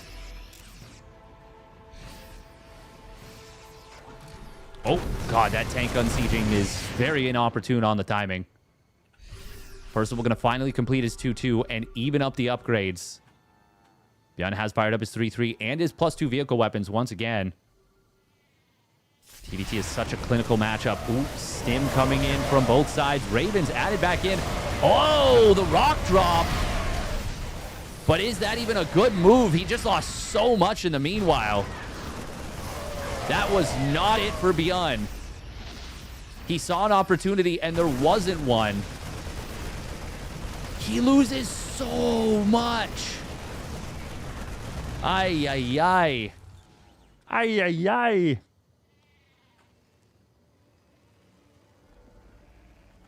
That positioning, they both have to think their opponent's the map hacker. Yeah, this is the kind of thing where if I'm on the ladder and I'm playing that from either side, I'm like, oh my God. What is happening here? How does he know where I am? Meanwhile, my opponent, how does he know where I am? Blackrock is such a precarious map because there's so many sight blockers, so many tight chokes where tanks are just insanely strong. What's the economy been like the last bit? I just kind of seesawing, but never massively in one side's favor. A little bit more for ByuN, I think, overall. The big thing here in this game is that Percival has gotten up to a late game comp without a massive deficit.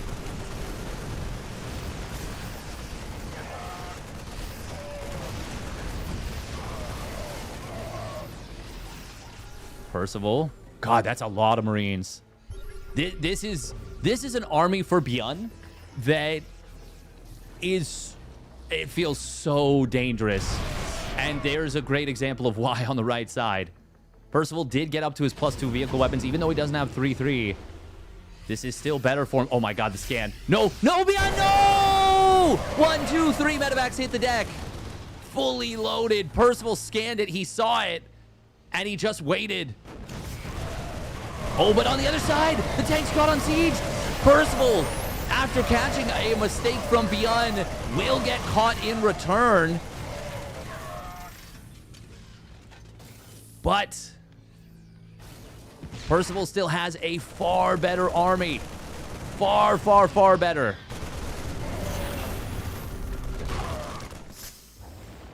Far more technical, far more advanced. Not as good on the upgrades. Oh, once again, the rock drop acting as bait, but this time it's just Percival losing maybe a handful of Marines more. Whereas ByuN lost like 5 tanks. Actually, okay, this whole thing is going to get cleaned up. Good clean up there by ByuN. But once again, the problem. 9 Ravens to 0. 9 Vikings to 0. ByuN starting up Raven production behind this. He's on 3 starports now, but Percival's been there for a while. Oh, he's on 5 starports, actually. Percival snipes down a tank on the front line as all the tanks of ByuN were unsieged. Oh god, this army is so overstimmed for ByuN. So it cannot even think about approaching this position. Percival just has such a better scaling army. I mean, it is really complicated to control the Raven, Viking, Tank, Marine. Oh, Percival snipes down another 2 tanks with just a handful of Marines once again. Meanwhile, is that Liberator harass on the top left? I think so. ByuN is going to force his way through the middle. He recognized correctly that there was only a couple of tanks there. Yeah, Liberator up here.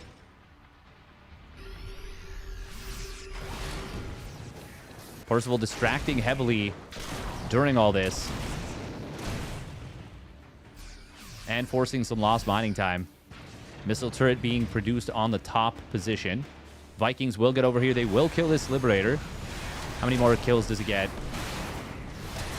3 more before it goes down. ByuN does deny some of Percival's mining. That's quite nice. But it's going to cost him a couple of tanks for free. He has to spread them out in order to not get enveloped. But that means they're kind of on their lonesome. Oh, Percival with a little bit of Marine positioning mistake, but doesn't actually get punished. Not really. Those Marines can just get healed up. I actually feel like Caduceus Reactor can be very good in TVT.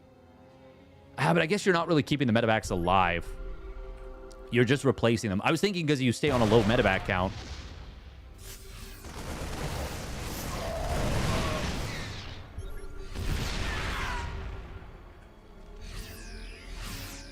Yeah, not shooting these rocks.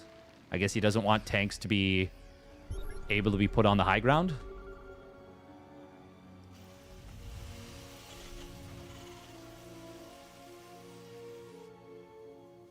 Percival is starting to mine from a base that ByuN hasn't taken on his side of the map. But ByuN is keeping Percival off that base in return. Oh. Anti-armor missile kind of connects, kind of doesn't. I don't know how else to say that. It, like, missed the Vikings and the Ravens, but it hit the Marines kind of incidentally. Liberator will get taken out. ByuN has now challenged his opponent's air superiority. Oh, that's a nice anti-armor missile, but Percival landing one in return. ByuN needs to land anti-armor missiles. He's behind an upgrade. But once he lands one, he actually gets back ahead. The 2-2 for the air of Percival, though. That is going to be big. Interference Matrix going to allow ByuN to move forward a little bit if he wants, but it's into a very wide open area, and Percival's got a nice little mini tank concave. ByuN's got to be careful. He does not have an overwhelming Viking advantage.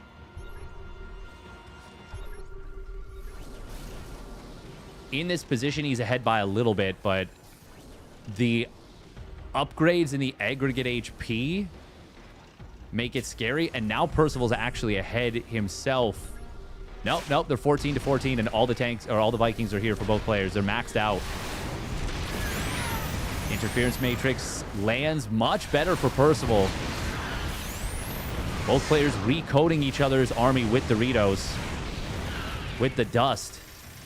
ByuN did take a better fight there against the Vikings, but he lost quite a few more Ravens, I think. Yeah, ByuN went +4 on the Vikings, -3 on the Ravens.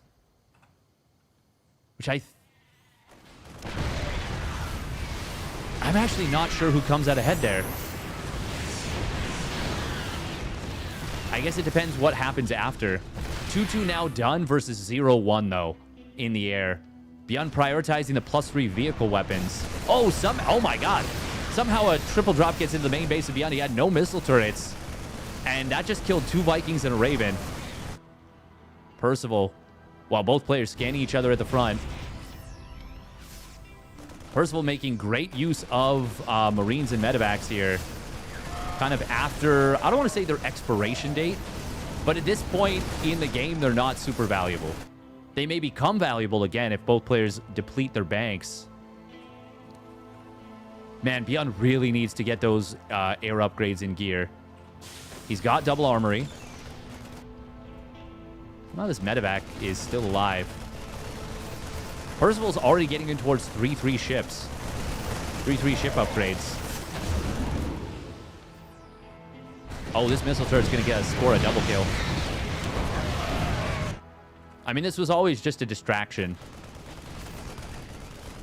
Percival getting 3-3 air at the same time as his late game NG Bay upgrades. Hold that thought. We got a big jump from Percival.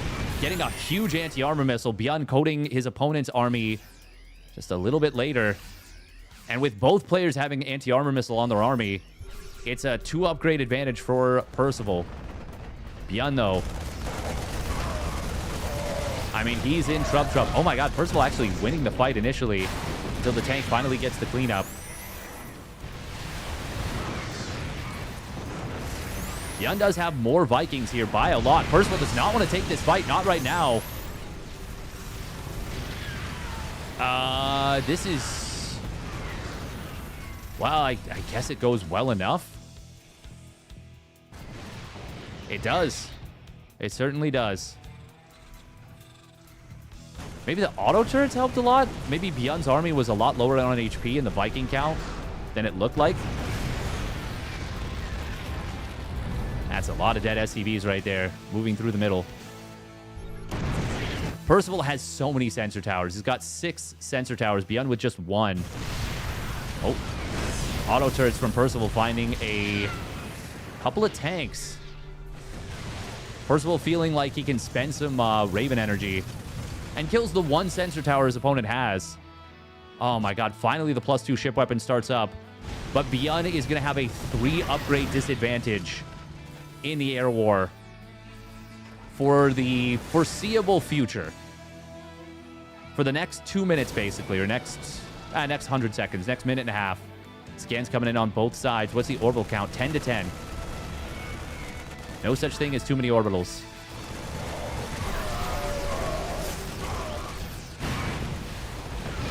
The Viking war on the left side. Both players are just feeding units into the grinder. What is the Viking killed count? Wow, they're within 1 of each other. But ByuN has lost 5 more Ravens, which is obviously quite a bit. Resources lost heavily in favor of Percival at this point. 8,000 ahead. And his base is denied again.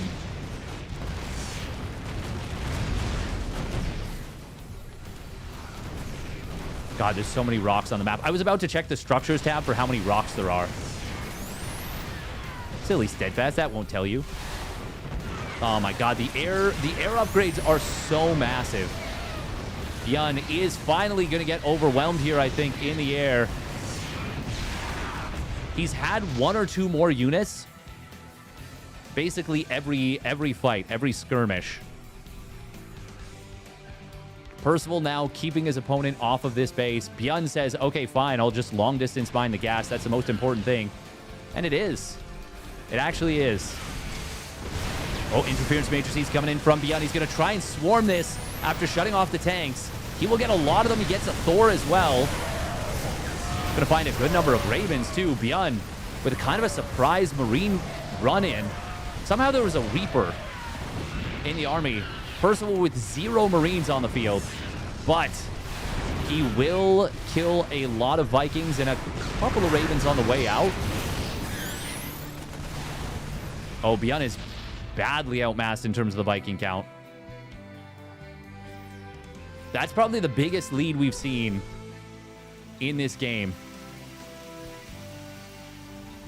Now an 11 Viking lead for Percival. Percival's still not building any Marines. At this point, Mass Marine might do it. You need some Marines to protect your tanks. The Ravens able to... I mean, they're able to do something, but they can't do everything. Percival will hold this position. Yeah, I mean, the thing is, as long as the tanks aren't all clumped up and they don't get surprise interference matrixed, like almost all of them, that +2 vehicle weapons just does the job. Percival... Okay, there we go. A whole round of Marines. Oh, ByuN. No, those are Percival's mules. He wanted to repair up. ByuN does dive in. He will get a breakthrough. Percival, though, he's going to hold behind this with another extra tank. 26 kills on this backline tank. ByuN is just not able to break through. Oh, the tanks hit the mule. I was very confused there.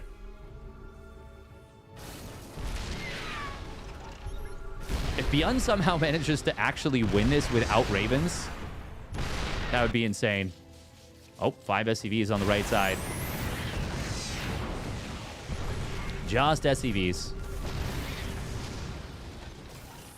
Like, basically just conceding the air war as hard as he has. 2-2 has completed for ByuN. Big interference matrices on the right side. Percival still enjoying just a mega lead. And now he's got a 4 upgrade lead in this fight with the anti-armor advantage. Sheesh. Shredder missile. ByuN has gone mass Marine, by the way. And he kind of has to. He's run out of resources for the most part.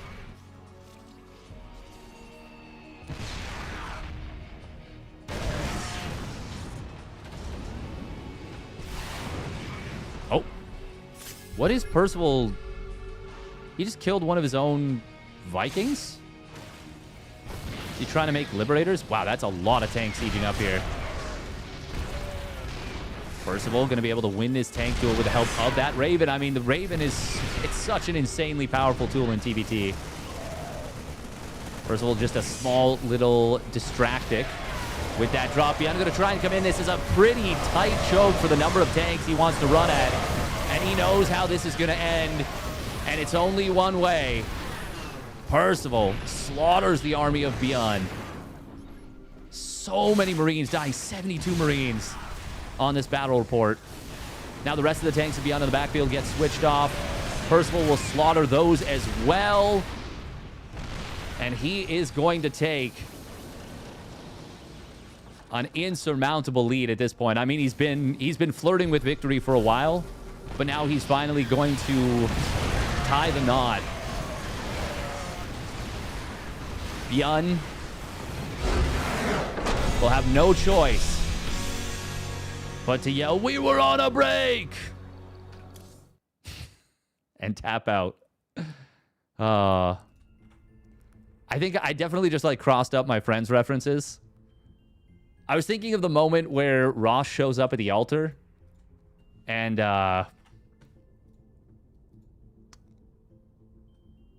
never seen grass before. Which map is this? This is Blackrock. Blackrock, one of the chokiest, tightest maps. Toy like a toyga. Okay, I think we get herO Classic now. And on the other side, it will be Lambo Percival. Lambo did forfeit versus Percival after losing a brutal game.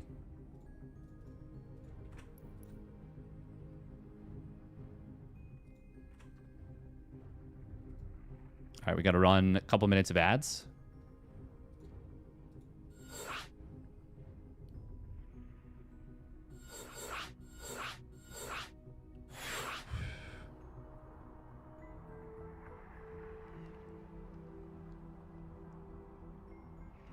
Just doing a wrist stretch right now. Oh, okay.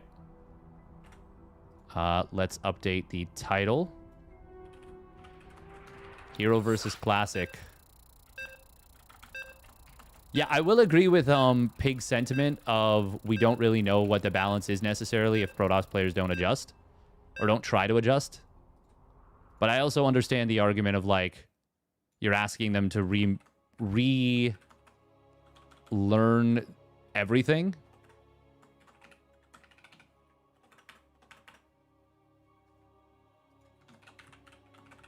That's going back to a conversation from earlier in the chat.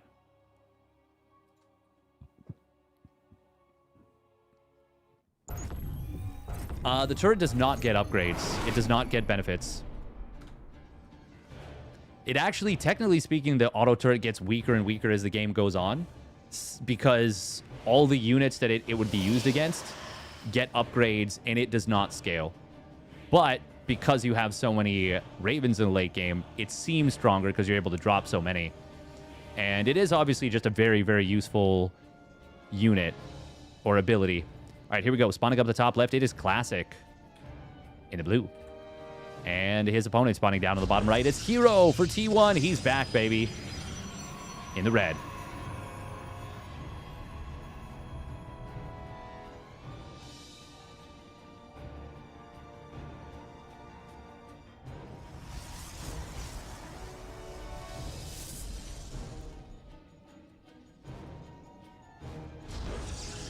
Actually do, so high-sec auto-tracking,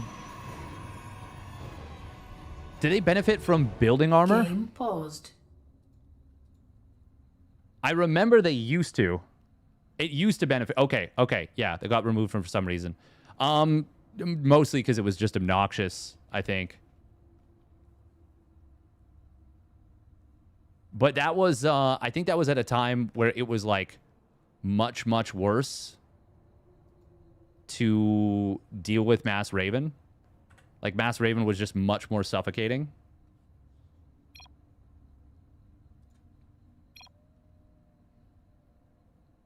Boop, boop, boop, boop, boop.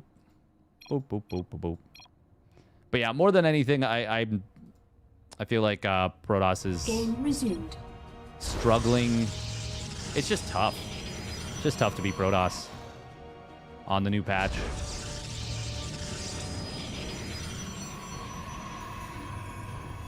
I think if it gets to late game, Protoss is still, like in PvZ specifically, is still very strong. The problem is getting to late game on even footing. Also, I would rather Protoss mid game be strong and late game feel more fair. Like, I feel like an issue was addressed. Not even feel more fair, just like, because I think if you can control the whole arsenal of Zerg, you can do okay. And if you're herO, you can do amazing.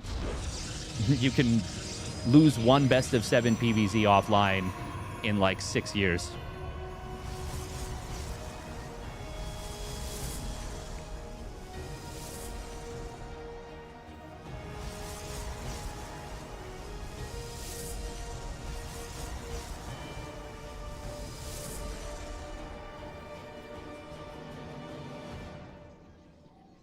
Neo Steel Frame. Both players opening up double Adept. Okay. Okay. Nothing too crazy. Nothing too crazy. Oh, that's cute. I always love herO's little anachronisms. I always love when he does stuff like this. Oh, yeah, Adepts are 33 seconds. That feels so bizarre to me. It does seem a little bit crazy that after...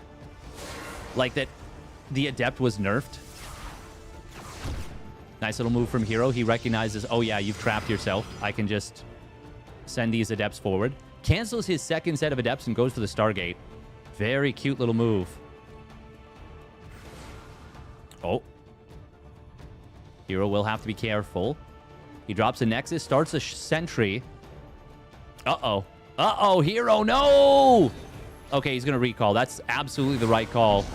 A big mistake from herO not keeping his probe in this position. But he's not going to get punished anywhere near as hard as he should have been. He'll lose 2 probes. And a lot of mining time. Make no mistake, the mining time is big. Oh. herO going to have to trade 2 Adepts for 1. Oh my god, he might not even... Okay, well, he saves the other Adept.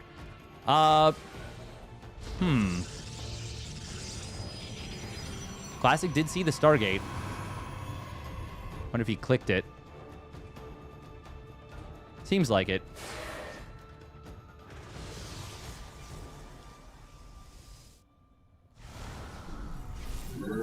Oh, that's pretty nice for herO. The Adepts just canceled their shade, and he's going to be able to find some value. Meanwhile, on the other side of the map, the Adept actually gets in. Going to be able to find a probe of his own. And herO, more or less equalizing a little bit there. He's down a couple workers, but he gets some nice pickoffs.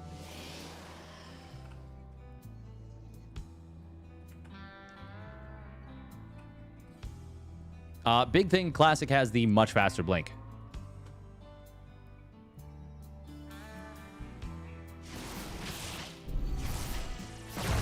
Oh, he's able to find a probe here. And now the SimCity of Classic blocking him a little, but not completely. There was a gap right there. Oh, hallucinating a couple of Stalkers is herO at the front. It's 3 Stalkers and 3 Sentries versus 4 Stalkers, 2 Sentries. But it looks like 5 Stalkers, 3 Sentries. No shield battery. Classic is fine.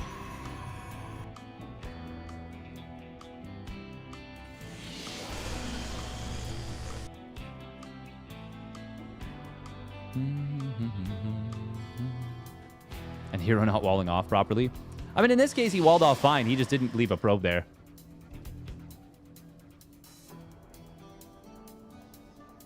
Classic is going to get aggressive here with his blink timing. And it's a pretty big timing advantage, too. I don't think this Chrono Boost was worth it. I think this was a waste. Because he's not even here yet. And by the time he would have arrived, blink would have completed of its own volition.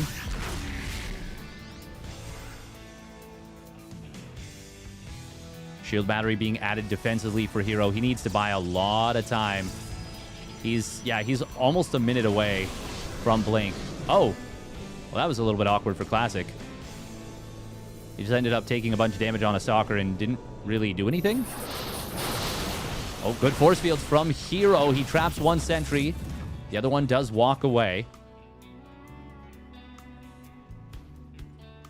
herO just found 5 probes at the natural. Oh my goodness. All of a sudden, Classic's lost his kind of whole edge. Hello? herO taking excellent advantage of the defensive gateways. Despite having one less gateway, he's producing more right now. Oh, herO does have to be careful that we're going to see a blink into the main base. He immediately responds. Will recall. Oh, he wants to trap this. I think he can. And if sentries get far enough forward to drop force fields? No. Okay. Classic gets out.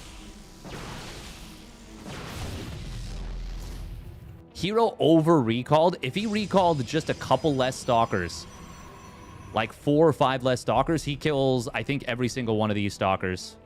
Maybe one gets away. herO gonna get aggressive off just 2 gates. Classic not unmorphing his gateways to play defensively. Guardian Shield popped on, no, just on one side. Oh, no, was that a visual bug? He just popped it now, does herO. He drops force fields. Blinks very aggressively up to the top side. Guardian Shield now available for herO and not for Classic. herO gonna try and take down the Immortal of his opponent. Will do so. But he may have gone a little bit too far. Very messy fight. herO, though, with some decent target fire on the way out. Kind of covers his own retreat. And I think that ends up being a wash. I think you're actually fine with that as herO. Oh, herO gonna take advantage of the new Glaive Adept. You guys are about to see something truly awesome. And that is Glaive Adepts just beat the living crap out of everything. Funnily enough, right now, 5 gates might actually be too much production. If you keep all of them in use the whole time,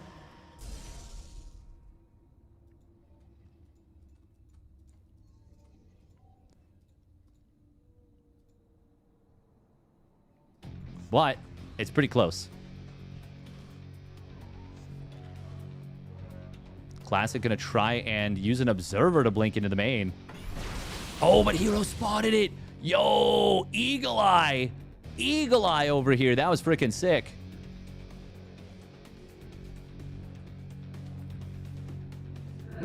Oh, herO's got to get the hell out of dodge, though. Classic with a nice read on the blink.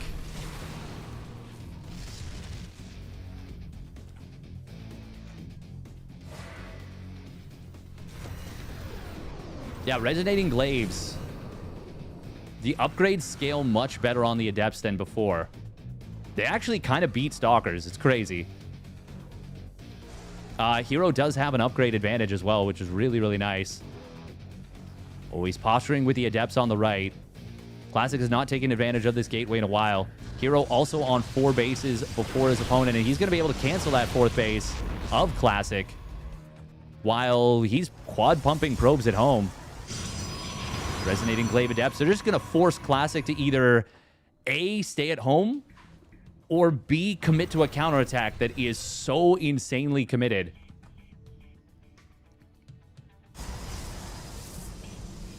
Honestly, at this point, I think you just go as Classic. You can kill buildings faster than your opponent. The problem is, if Classic waits much longer, he's just going to start to get outmassed in a way that he won't be able to deal with particularly well. I also don't know that he realizes that he kind of just needs to go. The gold base is pretty cool. This is a clever little move out of Classic. Oh, but I really don't like warping an Adepts here, because now herO is more likely to check this position. Why would you warp an Adepts? Glory to the Daylon. You're basically screaming that your opponent is here, or that you're here to your opponent. There's the Adepts. They're going to shade forward in on top of this. They're going to blast down Immortals. God, they do so much damage now. Even with the Guardian Shield, look at the damage that the Adepts are putting out. Oracle does get taken down. Immortals also going to fall. They're trying to target fire on top of the Stalkers, but they go down so quick. Granted, it is 2-0 versus 0-0, but holy crap. Classic just got absolutely smashed. herO has a huge upgrade lead, though. He sure does. But I guarantee you on the previous patch, even 2-0 versus 0-0, that fight does not look the same.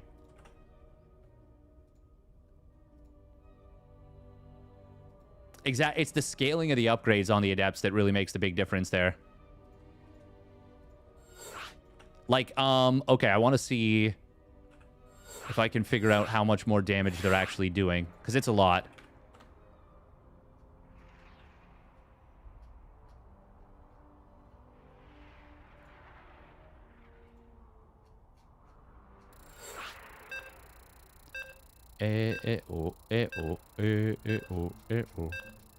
Oh, wow, there's no update on Liquipedia talking about the most recent change, the most recent patch update. Really? That's quite strange.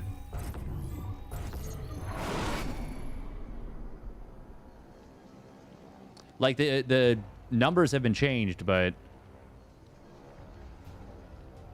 Huh. Interesting. It's 2 extra damage per attack.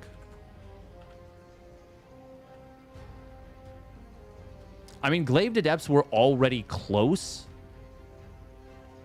As their new patch, what's the number? It's 5.0.16... and then a bunch of numbers because it's been updated a few times.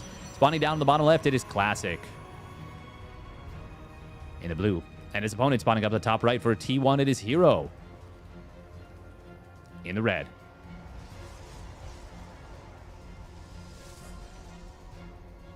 Yeah, I'm not sure why they... Well, I think honestly it's the adjustment, Restless Sheep. I think a lot of players are struggling to adjust. And I mean, it makes sense that herO is probably the first... Well, he is the first player I feel like that's really latched onto the macro.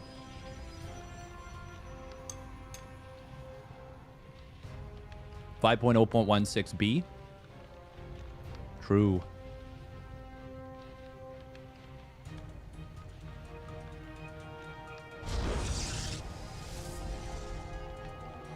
Oh, is Classic going to try and one gate expand? It looks like it. Maybe? Yep. He sure is. What if we now reduce the Nexus to 300 mineral? Oh, but now Zerg players are struggling. Okay, we'll reduce the hatchery to 250 minerals. Oh, but now Terran players are struggling. Okay, we'll reduce the command center to 250 minerals. But now Protoss players are struggling. Okay, we'll reduce the Nexus to 250 minerals. Bases are now free! You get a base. You get a base. Everyone gets a base.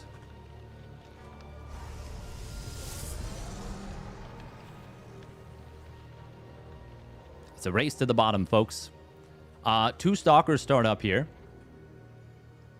So 1 gate expand is interesting because the defensive gateway is really, really strong. It's very strong.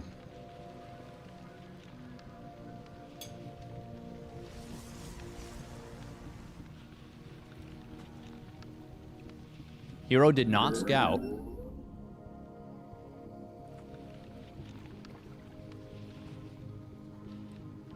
Classic wants to see if his opponent's building a Nexus, but herO is building a Stargate. Once more.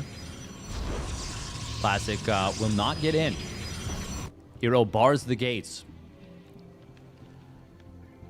Lock the door. And hope they don't have blasters.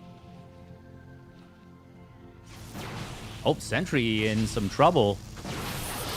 Oh, that pin though. Yo! Classic! That was diabolical. Holy crap, that force field and probe combo was so sick. Holy moly.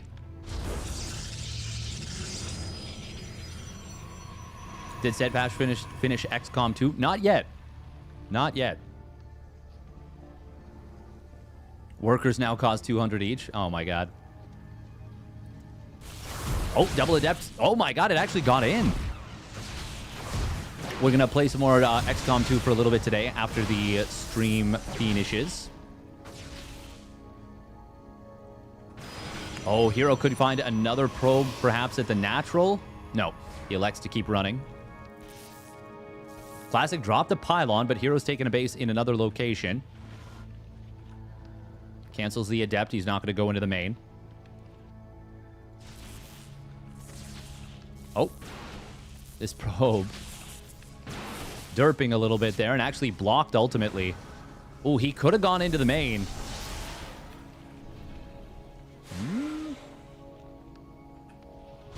Oh, gateway clutch. This time herO does want to go after probes. He did actually get he did make a little oopsie. Shot a stalker instead of a probe there. Only gets 1 probe as a result. Oh, stasis. Oh, that's going to connect. Classic with a last-second pull. Keeps it from being a total... Well, I mean, 4 probes into 8 probes. 8 probes wouldn't have been a total disaster. But it would have sucked. 4 probes still means that herO, for the moment, will have more workers mining, but only once his workers actually arrive. Actually, no. No, he won't. The probes of Classic wake back up before herO's probes actually kick in. And herO does have more distance to travel. That's important to note. Classic, though, no tech. No tech at all. He's got 5... How does Classic have 500 gas in the bank? How is that even possible? Classic is really struggling to adjust to the macro changes. Ay, ay, ay. How do you possibly have 500 gas in the bank at this point? herO? Oh, he will find this. Very fortunate for him. Classic gonna have to cancel this pylon. herO, meanwhile, could drop a stasis trappy in the main mineral line. Actually, he's got enough energy for... By the time the first two expire or run their course, he'll have energy for a third.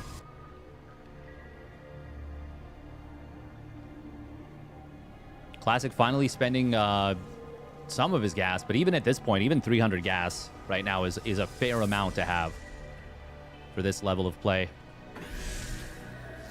Oh, he's not going to get the denial. He tried, but fortunately gave up early enough to cover himself. herO's going to have Blink for this. Classic is going to get murdered. This is not going to turn out well for Classic at all. Yeah, herO just blinks on top of him. He says, I've got the Guardian Shield. You don't. And I will crush you. And he will. I love that herO just went for that. He recognized this was a game-winning situation. If he jumps, if he just plays protective, yeah, he'll keep his Stalkers alive. But he won't necessarily find like a game-winning engagement that he's looking for. But if he forces the fight and goes in, yeah, you're not stopping him.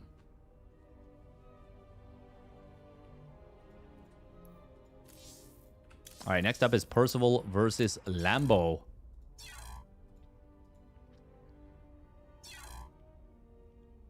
I will agree with that, Miro. It is a little bit tough to watch.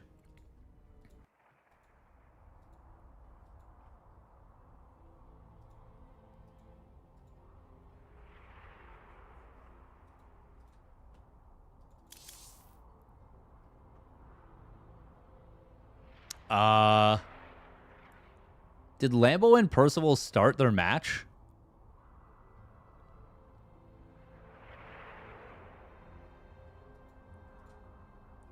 Because they were not supposed to if they did.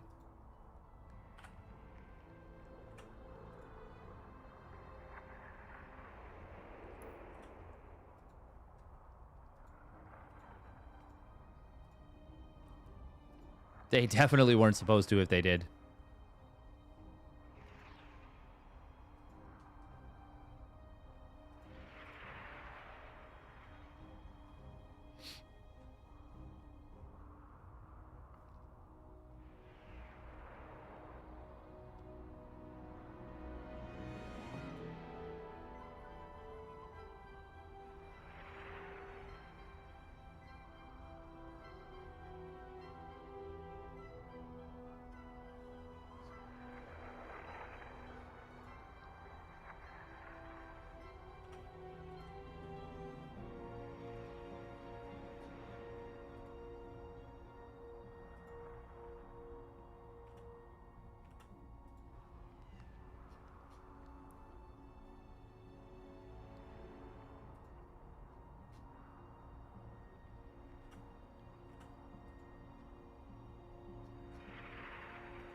Admin says we can play?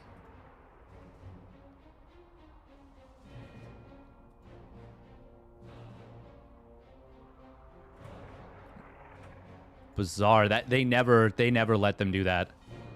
Huh.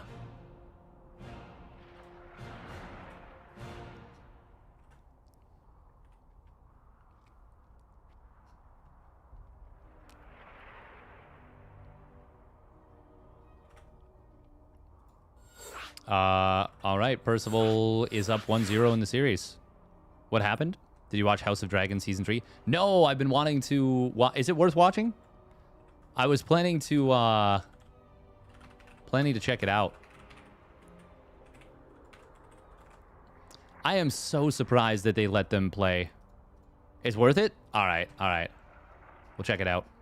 I know that the source material, because I know most of what happens in the... when House of the Dragon would take place. I know that it's definitely worth it to watch it from that perspective, but yeah. You've heard so many bad things about it? Oh, that's funny. I mean, I personally just love the Game of Thrones world, but I also love it.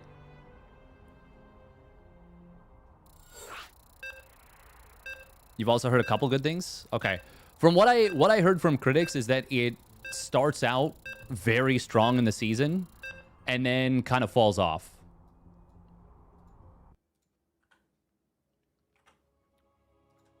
Man, that's so strange that the admins let them go.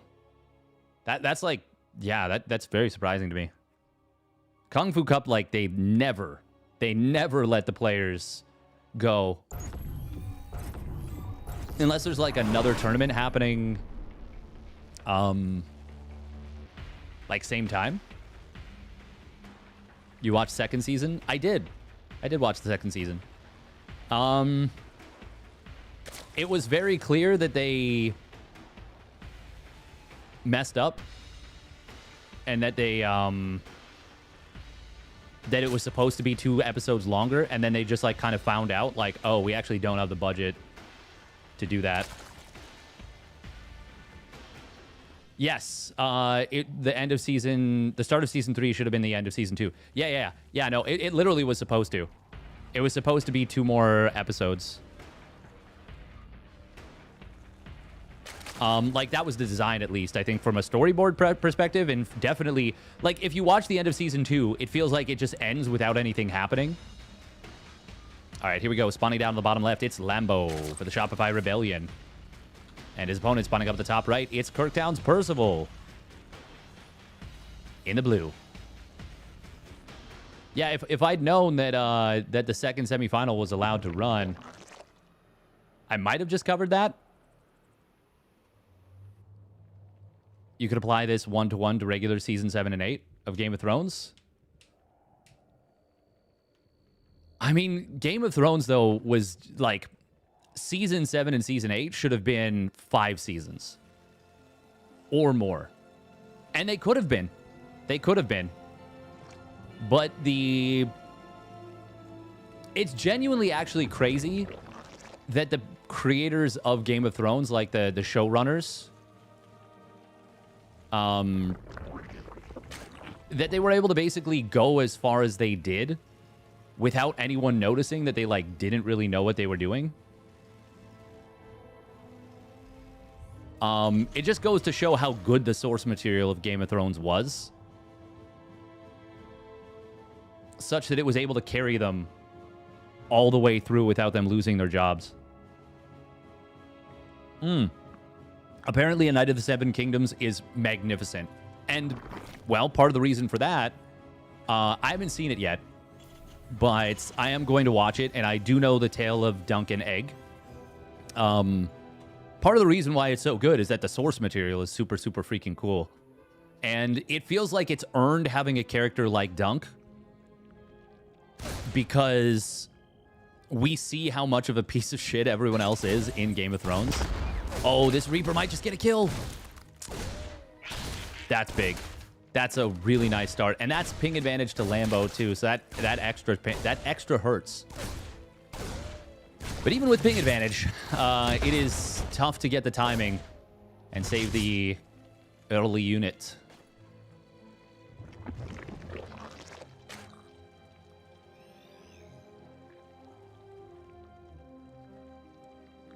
Just remember, start of episode 2 is surprisingly long.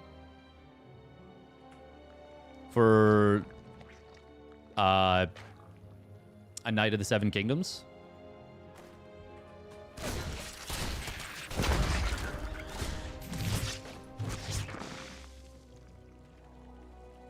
We're going to see a 3CC 2-on-1 out of Percival.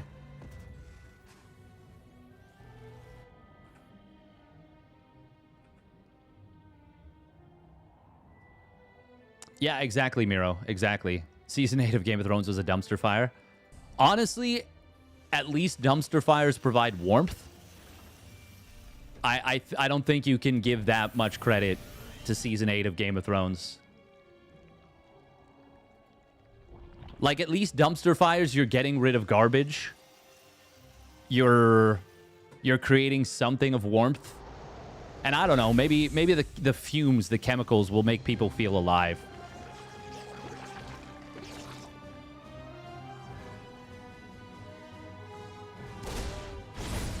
Season 8 of Game of Thrones did not have that level of virtue. It is just going to be 2 cars with this version. You can go 2 cars, you can go 4. That didn't really change from the patches, but Percival going with just the 2. I don't think it's necessarily as big of a risk to go for just 2 Hellions in this on this patch.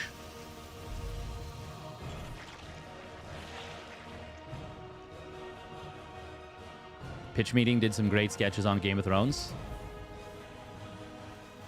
Pitch Meeting's got some pretty funny stuff. Lambo not doing the all too common these days +1 Carapace opener, which has become, yeah, quite often, quite common.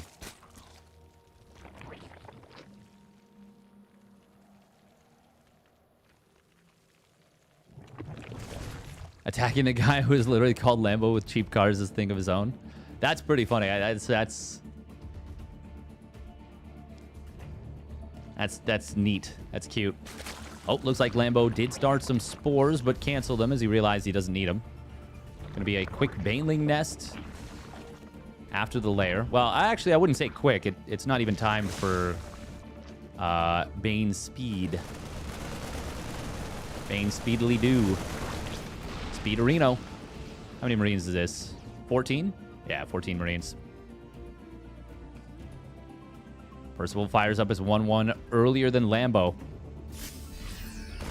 Oh, gonna be able to find an Overlord on the other side of the map. Do we see a scan? No, he's just gonna fight the Queens for the moment. Wants to dive on top of the Queens a little bit. He does snipe 1 Queen. Lambo got some good damage on a medevac, though. Also cleaned up the Hellions that tried to drive by on the left, I suppose. And that's a solid defense for Lambo so far. He's on 62 drones, which is very nice.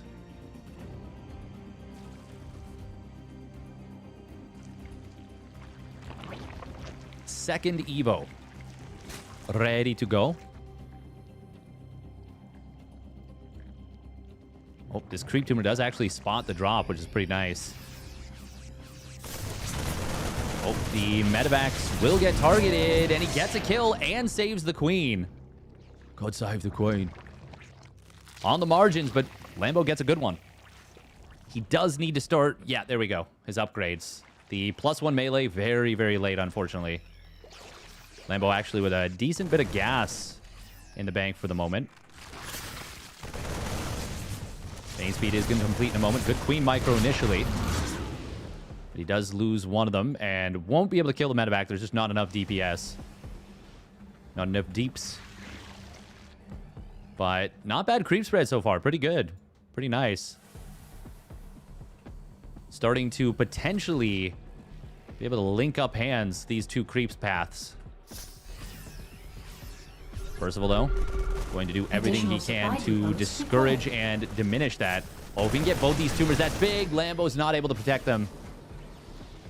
He's setting up for a counterattack instead. Unfortunately, the Banelings, of course, are a lot slower. Looks like he wants to kill the depot first. There's 2 tanks in this position, meanwhile attacking this base. Percival, even though he's supply blocked, he's just going to get a free kill on the 4th. He is 8-raxing. 2-2-1 started up behind this. Going to get a... Oh, actually going to get hit by some Banes here. There's a counterattack on the other side of the map. But this goes quite well for Percival at the front, for sure. Oh, wow, that actually sees this creep tumor. That's crazy. It will get killed off. Percival sprinting forward pretty aggressively with the tanks. Oh, I was going to say, there is a creep tumor still alive. It will get cleaned up. Queen going to be able to tank quite a bit of siege tank fire. A lot of siege tank fire actually being baited. That allows Lambo to get a much better trade and a much better cleanup than he should have been able to get on that army. Percival not fixing the tank initially. Lambo able to, for the moment, clean up this drop on the left side. I say for the moment, but he actually just kills it. Oh, but now there's a concave at the top of the ramp, able to snipe down 3 Hydras. They were low on HP as they came up the ramp. Definitely overall going better for Percival here. But it's not over yet. Lambo's got another 4th base on the top left. Oh, look at that. Percival's got a full wall at the outside of this base. Lambo did get into a fast +2 carapace, so he's going to be able to have some comparable upgrades. Hydra speed and range are done. Hive only about half done himself, though. Oh, God. The rocks are going to drop. The thing is, this is actually still better for Percival, I think, because he can kill one set of rocks. And the other set will protect his tanks even better. Oh, fungal. That's really nice. He lands a second fungal as well and connects. No, it was only one fungal that went off. Really? It looked like a second one, but either way, Lambo going to have to give up this position. He'll kill a few Marines at the front with another nice fungal. Oh, no, he does not want to get baited into the tanks. Expensive. Percival is continuing to grow his supply lead, and Lambo's just going to tap out. Yeah, I mean, already losing the first base is painful. The unfortunate thing is I feel like Lambo, if he defends his creep with the Lings and Banes that were behind his opponent's army, he doesn't have to give up his 4th base and can fight around that position.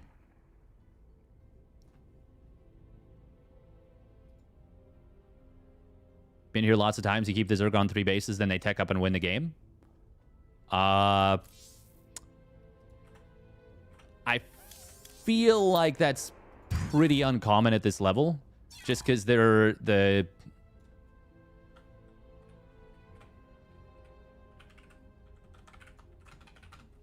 Terran is usually able to keep the pressure dialed up.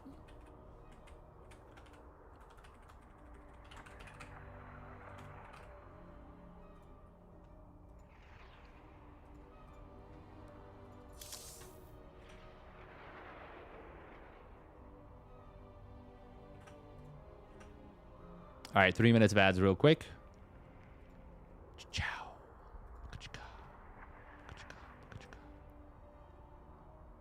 What movie are you talking about? I was talking about Game of Thrones. You're a trooper. Can't imagine talking so many hours daily on my own. He's not alone, though. That's actually such a top-tier line coming from someone named Mithrandir. Theoden King stands alone. Not alone. Rohirrim to the king. Yay. Yay. Yay.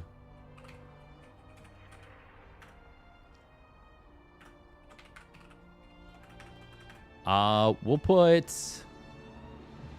Yeah, we'll put 5 minutes on the timer for the prediction.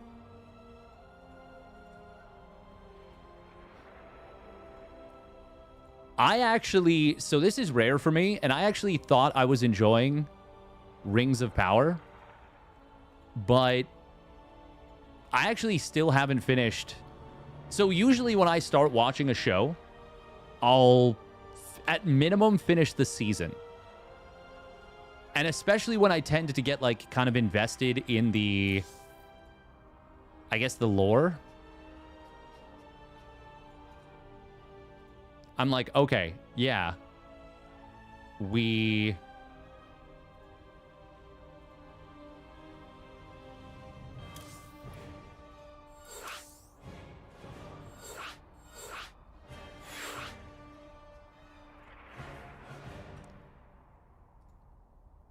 Like, I don't know. I get invested.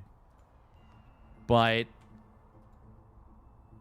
Just because, especially like when they spend time setting up the lore, building the world, I'm interested and I'm like, okay, I want to see where this is going. But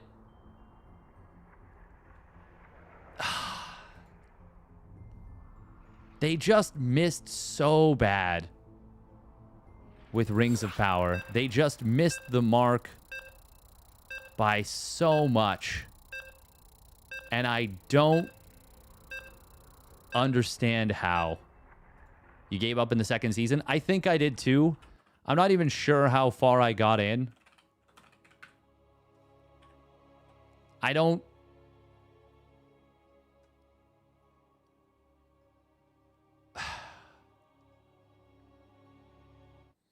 Oh, there's a Season 3.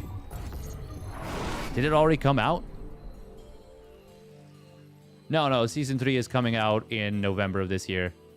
How did Season 3 of Rings of Power not get canceled, but, like,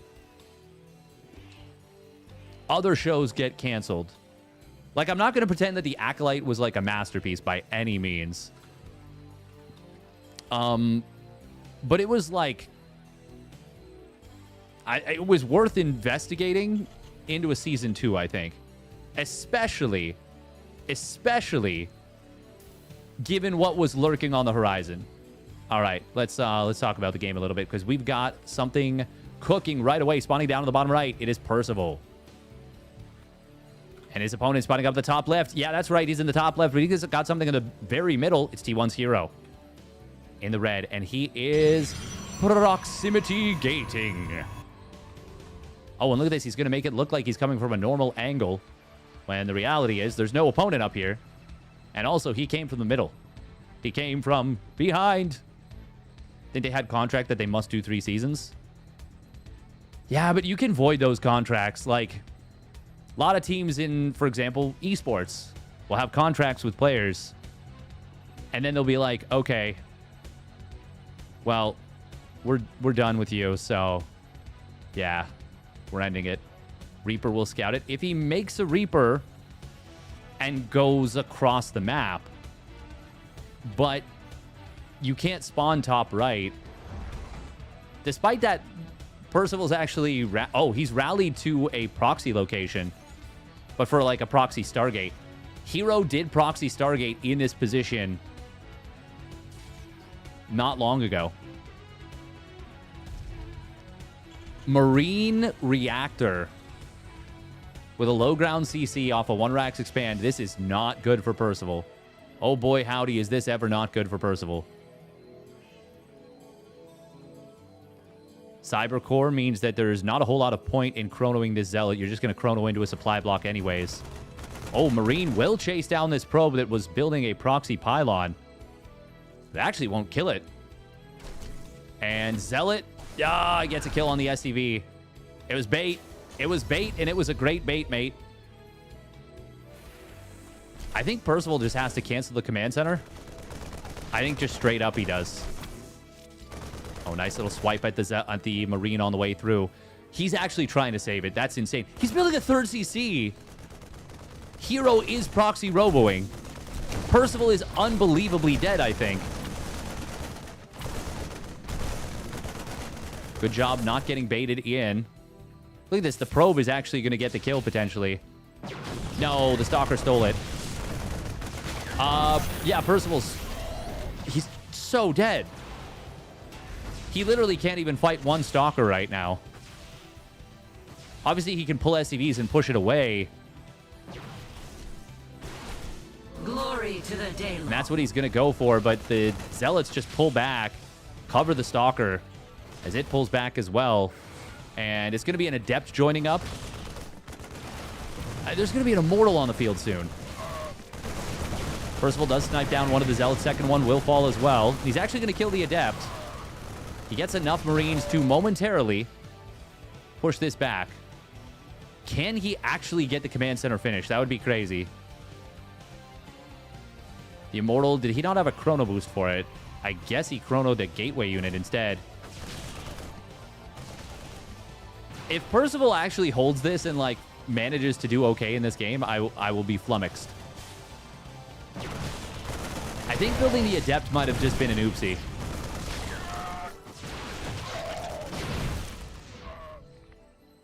Okay, what deals with this now? I mean, there are 3 barracks on the map. Percival greedily not canceling the orbital.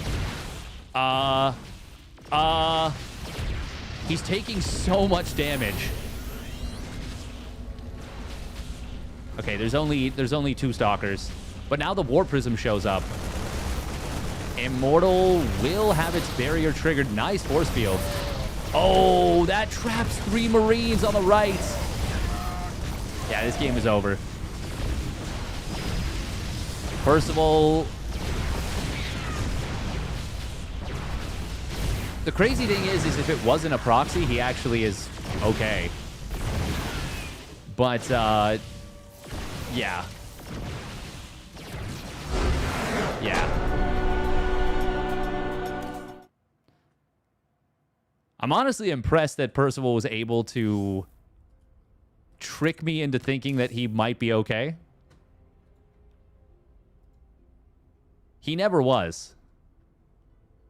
Bezos has the true ring of power and is corrupting Middle-earth. Yes, yes.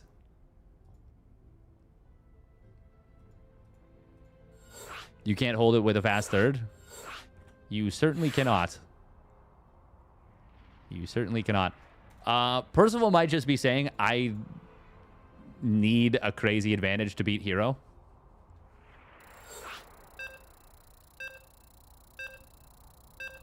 The thing is, I'm not even sure that he could have held it without the fast third, because I don't know that he could have afforded the tech necessary to be able to hold the proxy robo anyways. I'm not sure. Is it best of 3? It is a best of 5. It is a best of 5.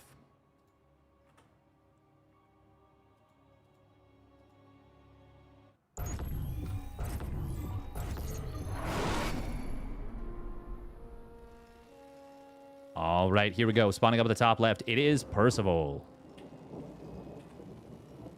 And his opponent spawning down on the bottom right for T1, it's herO. In the red. Maybe it was just a gamble that herO would not play aggressively. The crazy thing is that he scouted the the proxy pylon and was like, this is fake. And just built a third CC anyways. I have to tip my cap to the audacity. Like,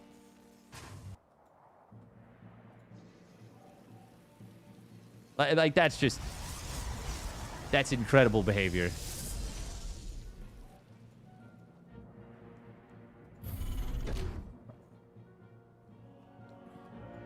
Oh, that SCV does get scouted.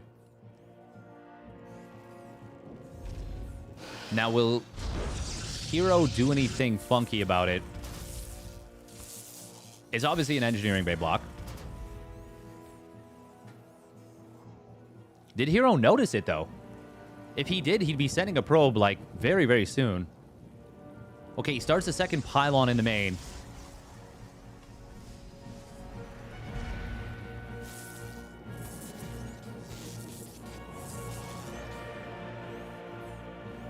You're being as much of a nuisance as he can, but Percival getting some nice kind of SCV RNG.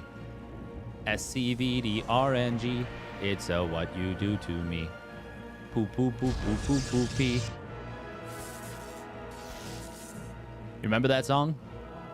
Yeah, that's a real song for sure. Totally.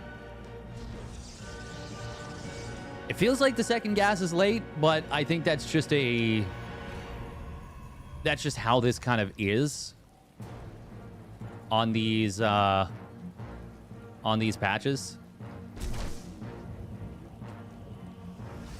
Like the 8 worker start obviously slows everything down. Very interesting that Percival didn't put more HP into the engineering bay. That actually will allow herO to clean this up like much faster.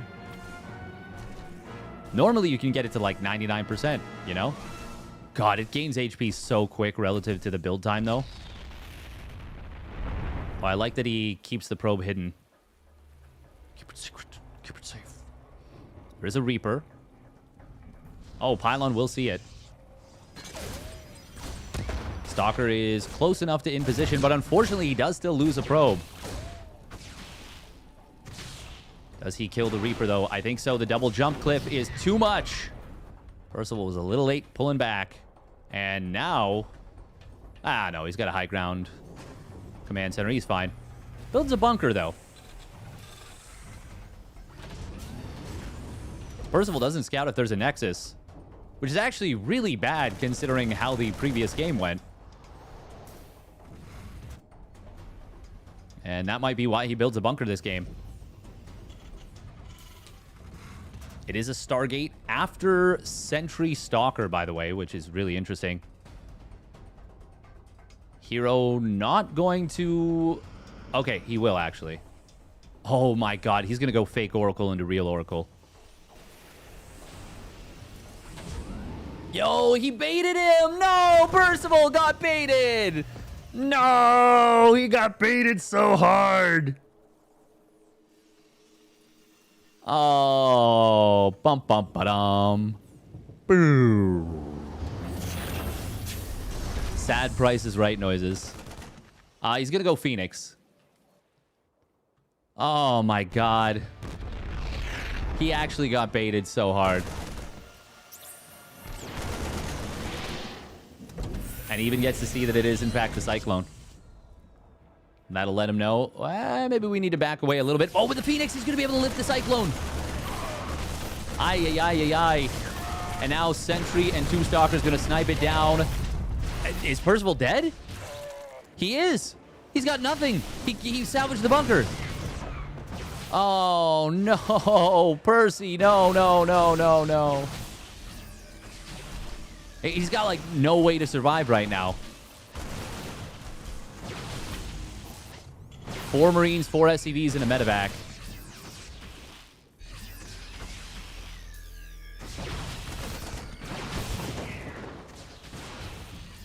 When the Viking and the Cyclone come out, is there a chance?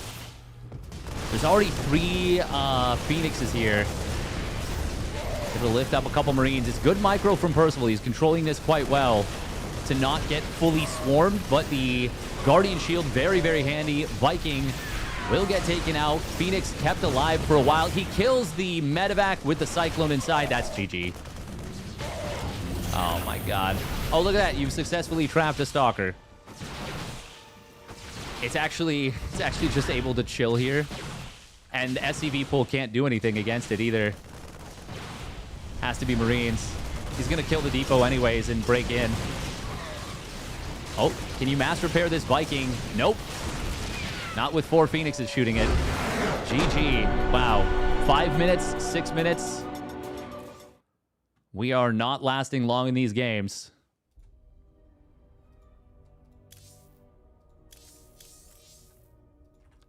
God, herO really does just have the best early game.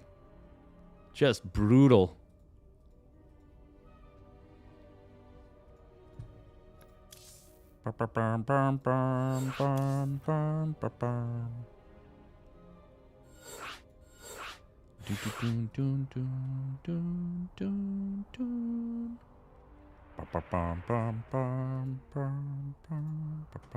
Some great moves from herO, though. Oh, yeah.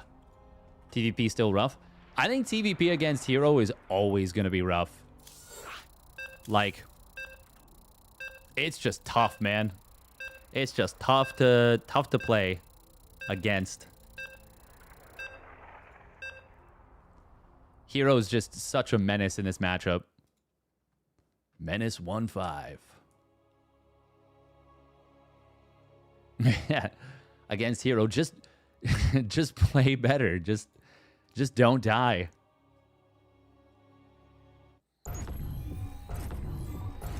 Simply don't die. Well, okay, that's a good advice.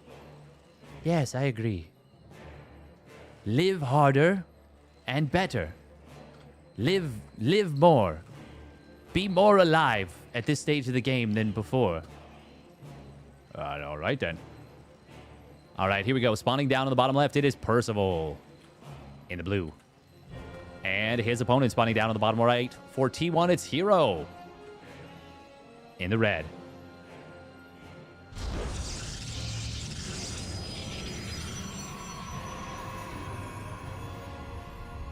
Not just, you know. I mean, yeah, absolutely. Like, skill and experience 100% matter. I feel like TVP, herO is so good at pressure point type play. If you die to Protoss aggression, just live instead. And then you're like, haha, I did it. I lived. I can finally take my third base. And then you look across the map. Protoss has 72 probes, taking a 5th Nexus, double Forge. 2 Colossus out and a 3rd one on the way. And you're like, oh. Okay. All right, I suppose. Yeah,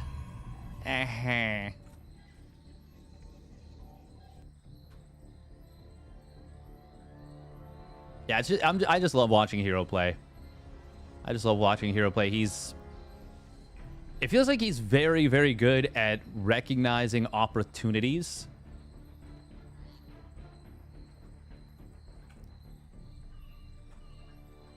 And doesn't hesitate.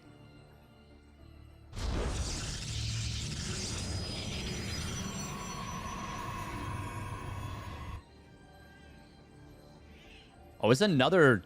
Oh my god, it's another 1-base opener from herO. Percival will open Reaper. This is going to be another proxy Stargate, isn't it? Ciao. It's going to be an Adept first. He chronos it out. That will be in time to push the Reaper back. But Percival's just looking around. How far does he go? He is going to find this if he continues.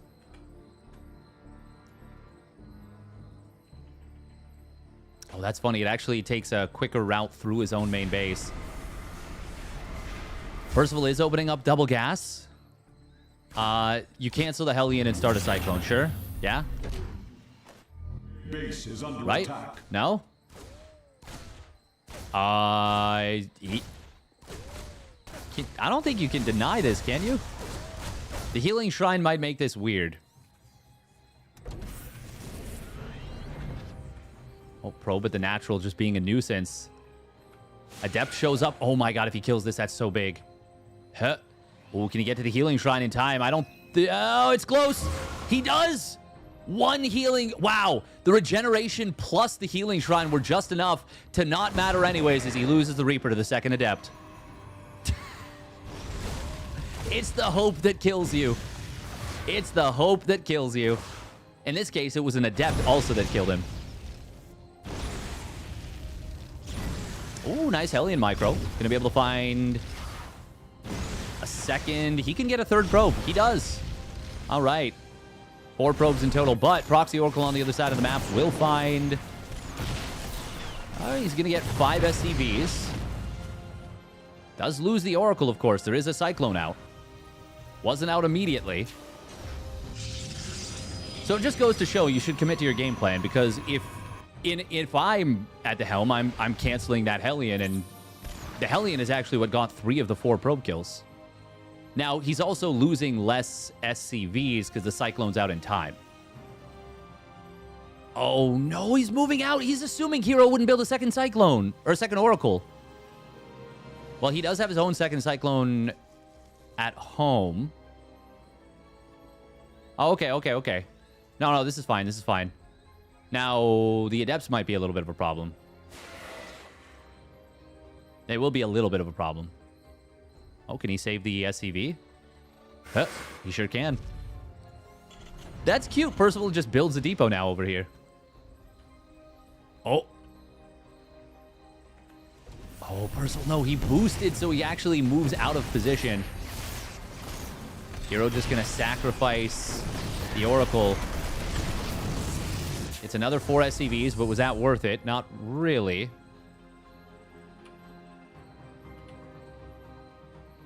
Okay, now Percival can actually move out.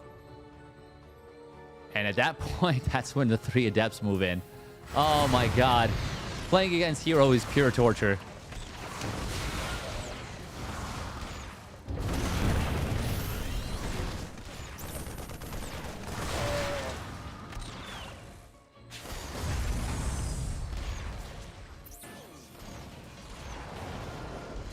Kind of strange that Percival let him into the main base like that.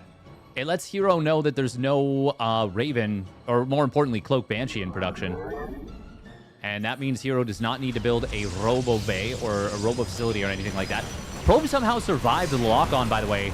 Medevac will get targeted. Split target fire between the tank and the Medevac. He takes down the tank as well. Probes are going to pull to try and tank for the Stalkers, and they'll do a great job. Just 2, maybe 3 probes. Blink not quite done yet for herO, but he is producing a lot of units. The landed Viking adding a lot of DPS. Can Percival finally put one on the board here? He finds the kill on a good number of Stalkers. Oh my god, a lot of probes falling there. The Viking doing God's work. Blink is so close to completing. But these Cyclones are so low on HP. Scan. Oh, he wanted the lock-on. Very nice little movement there from herO. He actually breaks the lock-on despite being double targeted. Rallied Viking will take a lot of damage. herO gonna blink away with the Stalkers. Now that blink is done, things get a lot more awkward for Percival. Percival will be able to snipe down a lot of Stalkers, though, on the tail end. It's wild that so many units have been on such low HP for so long on a map like this, where you have a healing shrine. Oh, herO checking back in, saying, you're going to push forward soon. That was probably the craziest move we just saw out of herO. Oh, he wants to instantly heal if he can. I love that. We see the power of the unmorphed gateway, by the way. Thank you, herO, for using the healing shrine. Thank you. So many players just don't.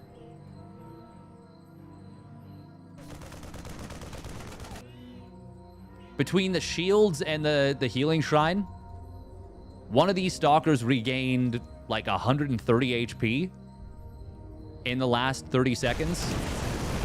This is actually such good information for herO, knowing that the army is here. He's gonna move across the map, which is a little crazy. Percival's in a solid lead right now, but he does need to be careful. He's got a 3rd CC more than halfway done. It's almost 2/3 of the way done. Oh god, the tank unsieges at the worst possible moment. The worst possible moment. herO going to be able to find quite a few units here. He blinks forward on top of Marauders. Nice SCV surround, but herO cuts his way out by targeting the one SCV that was at the bottom of that position. Wow. Exquisite little move there from herO. 4 probes, though, dying to a double-landed Viking play in the main. Wow, somehow all 3 Stalkers actually recall out successfully. Damn. 6 probes going down is a lot, though. herO suddenly just has an insane number of Blink Stalkers. Like, so many. At this point, in this game, he's playing with house money. Anything he does in this game is magnificent. He does not want to spend too much time here. Oh, he blinks forward, unfortunately. Kind of reveals his position. Reveals his situation. Now, the thing is, because it's Mass Blink Stalker on this map... Oh, Widowmines. No. It's only one Widowmine, but he backs away from the tank.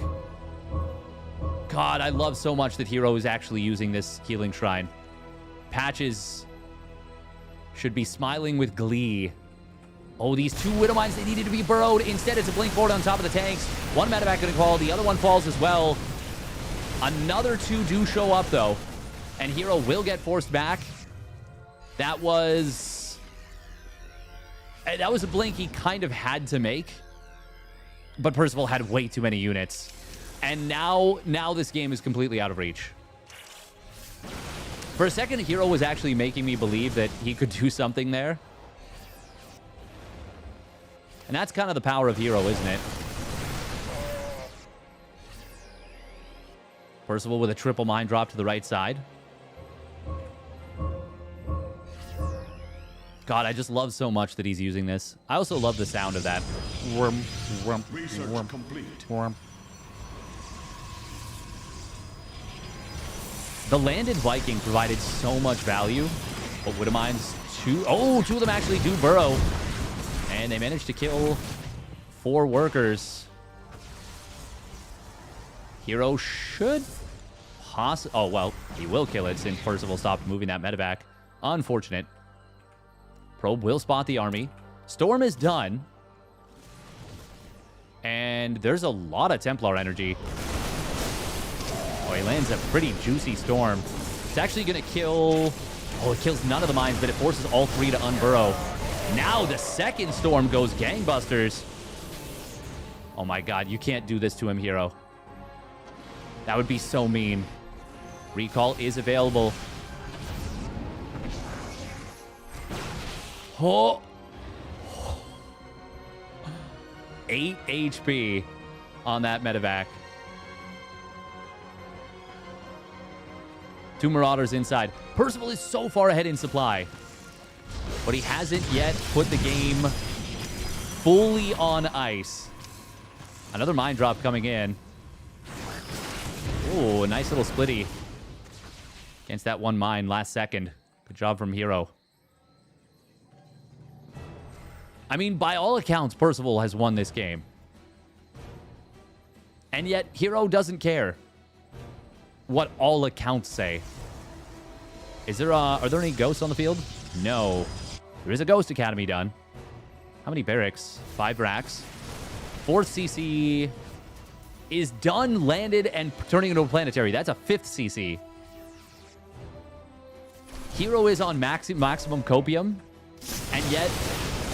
Okay, that's a lot of storms having to be used.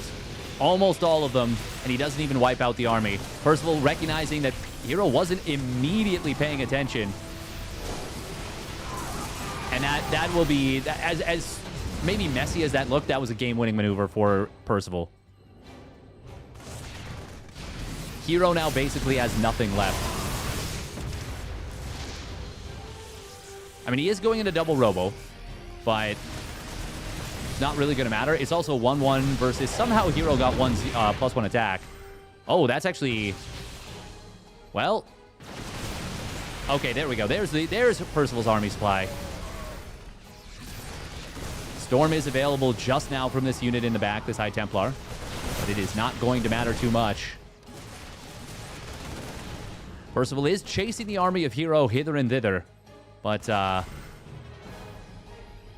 mean, it's a 2-base Protoss. Or, sorry, 3-base Protoss versus a soon-to-be 5-base Terran.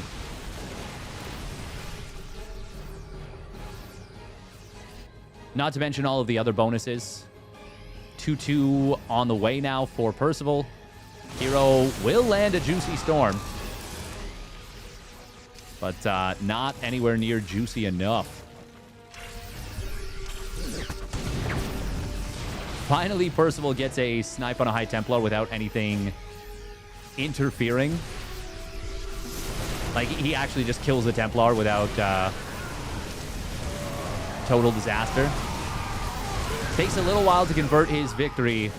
Percival splitting up for some reason, but it doesn't matter. He wins the game.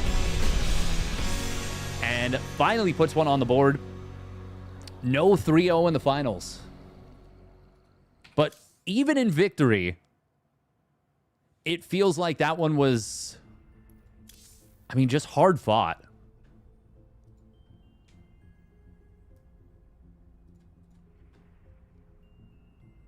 Like, good job from Percival. He did all of the things to continue forward. Like, he kept expanding, kept teching up.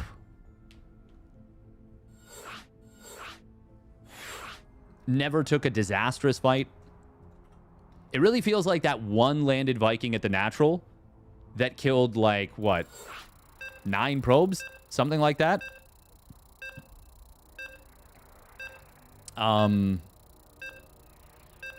Feels like that is what won the game for Percival. I don't know that I would say that herO blundered. I feel like Percival executed very, very well. I feel like herO executed very, very well. Yeah, Percival versus ByuN was a top-tier match. Top tier, in my opinion. I know a lot of people don't love TVT, but it was pretty freaking awesome. All right, here we go. Spawning down on the bottom left. It is Percival. In the blue. And his opponent spawning up the top right for T1. It is herO. In the red. Just bonked my overnight oats bowl.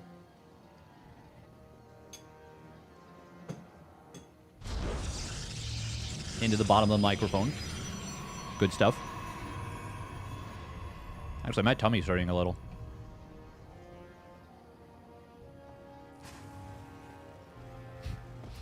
I got used to watching the patches mod, and I saw the supply for Percival for a second. I was like, oh, Percival's doing a weird 12 supply depot or some kind of proxy. And I was like, wait, nope. Nope, this is live patch. This is not the patches mod.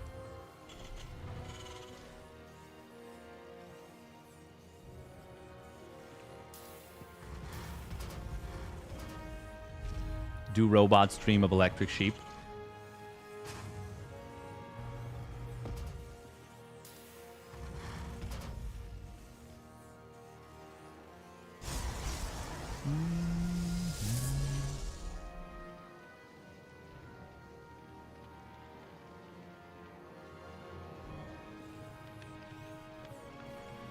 I was talking about this before, but as bad as I think like Rings of Power was, and how much of a disappointment, and just how meh it made me feel. Like, it just made me feel meh about Lord of the Rings, which is sad. And also Game of Thrones Season 8. Project Hail Mary. What a film. Absolutely incredible film. That gave me the feels, for sure. Stunning film. Yeah, very, very well done.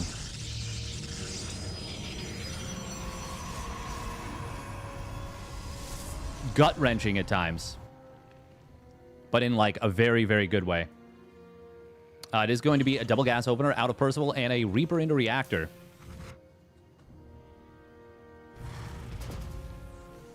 You know what I haven't seen a lot of is Proxy Hellion drops on this patch.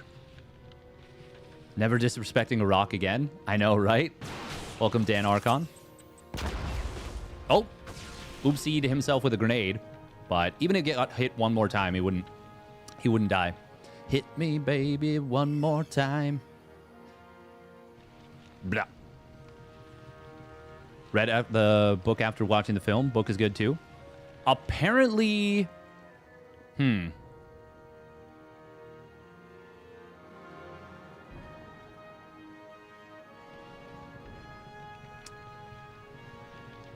No, actually, I'm not going to say that, because even just saying that is potentially a small spoiler.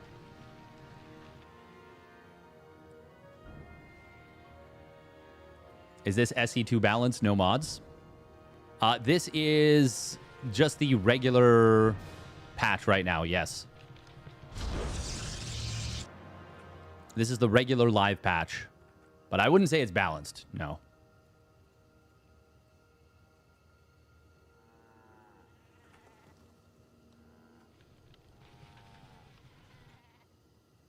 But it is the live patch. All right, we got 3 Reapers, 2 Hellions, no shield batteries. This could be a big opportunity right now for herO. Or for Percival, what am I saying? 6 probes already going down. Guardian shield pop to try and protect the probes a little bit from the Hellions. Oh. Well. 7 probes, all right. All right, all right, all right. Let's watch this pylon regenerate shields. I'm going to make this HP par disappear. Alakazoo! It's gone. That's quite a few probe kills. Very worthwhile for Percival.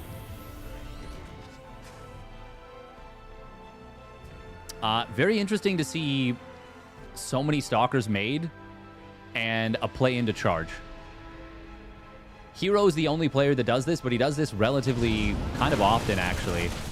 Guardian Shield could be used in a moment. Oh, instead it's going to be a hallucination. There is a mine drop crossing the map. herO doesn't yet know about it. And it's actually quite awkward for herO.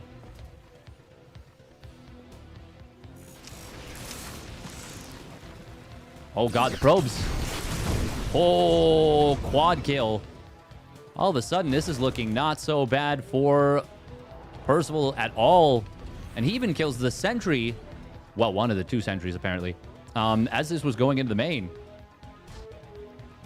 Percival does. Didn't lose anything on the defense either. Just a little bit of repair. This feels like a great start for Percy. herO dropping a 3rd Nexus. Auto turret at the natural. Going to find 2 probes there. Oh. Oh, wow. Somehow both Widowmines actually do manage to burrow. And he saves them both. Yo, no way.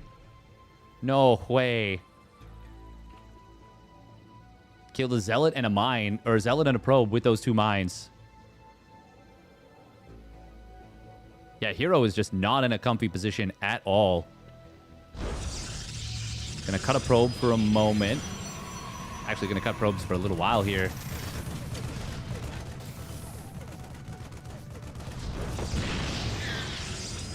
Has to pull probes away from this position.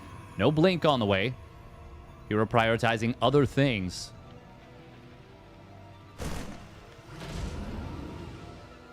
I will say it's uncomfortable to move out for Percival, but he doesn't need to move out until Stim's done. However, it is going to be quite the surprise when there's potentially 2 Colossus with extended thermal lance. Oh, actually, no, it will not be a surprise, as the Raven gets a very good scout. Complete. Not just seeing the Robo Bay, but also seeing the Colossus itself. Percival firing up a 3rd CC as a result. I like that.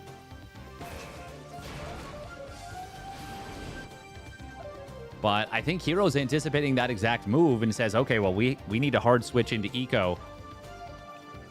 Damn. We just call it a patch. These days, balance patch is oxymoron. A little bit. A little bit oxymoronic. Look at this combat shields +1 attack and concussive finishing up. Oh. Widowmine dropping the natural, actually distracting herO quite a bit. 7 probes already falling. Medevac will go down in the natural from that earlier, but... Oh, 1 medevac is going to get sniped down. Percival trying to keep the 2nd medevac alive by sniping stalkers. Does a decent job. This definitely looks like this is in range, but it's apparently on high ground. Or like just really far away and super deceptive. Meanwhile, oh, I love knocking down the rocks and setting up these tanks around this position. That is a really cool little move here from Percy. herO, not often you see this, but 3 Colossus is going to bully a tank to death. 2nd tank in the back is a little too well positioned. And this will be a hold for herO for the moment. It's honestly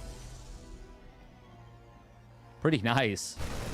Ooh, drop back into the main. Oh, but he's going to lose the medevac. He finds 4 probes, but that's all the threat now removed. And herO can kind of rotate over. Now going to start chasing with a Colossus drop. Finds 3 additional Marines. Oh, and he baits out the mine as well. Clean. Clean. herO being a huge pain with this, and all of a sudden he's flipped the supplies a little bit. Percival getting chased back. Vikings finally going to arrive and disable the ability for the Prism to do this for free, but not actually going to prevent it entirely. Oh my god. Oh, and he dodges the last shot with the Colossus Prism. Holy moly. herO. He said, you get 1. And that is it, my friend. You enjoy your 1 game, and I will enjoy my 1 series. Holy guacamole, herO. 15 kills, 11 kills, 22 kills. And a masterclass of micro from herO. And you know what? He backs away at the right time, too. There was no reinforcements there. He's only on 2 gates. He's only on 2 gates. But he's building 8 more. And Blink is now on the way. And 2 Nexus start up. Prism will try and get into the main base. It will get into the main base. It's just 2 Zealots, but they've got charge. And 1-1 is going to complete in a moment for herO. Well, actually, it already did. He already started up his +2 attack. No money yet for +2 armor. Just now got the gas for it. Oh, meanwhile, these Colossus... Oh, my God, they're feasting. They're feasting.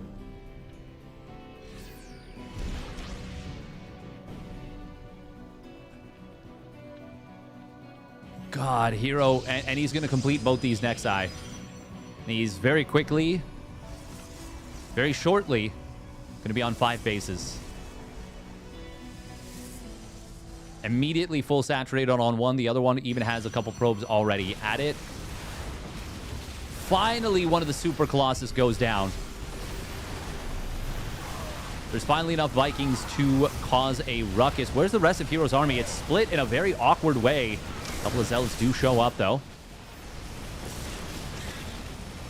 herO can't quite pay the Warp Gate tax and afford to continue to produce units. He does take down most of the mines before they burrow. One of them gets an okay-ish shot. All 3 of the OG Colossus have gone down. But herO pushes Percival back once again. And he is getting mighty close to 2-2 and... Well, not that close to 2-2 yet. He's still got another 45 seconds. Still +2 attack. And then, what, another... Yeah, almost minute for +2 armor. Oh, he's going to find a medevac, though, in the middle. And he did just complete Blink. herO continuing to just pump units off these gateways.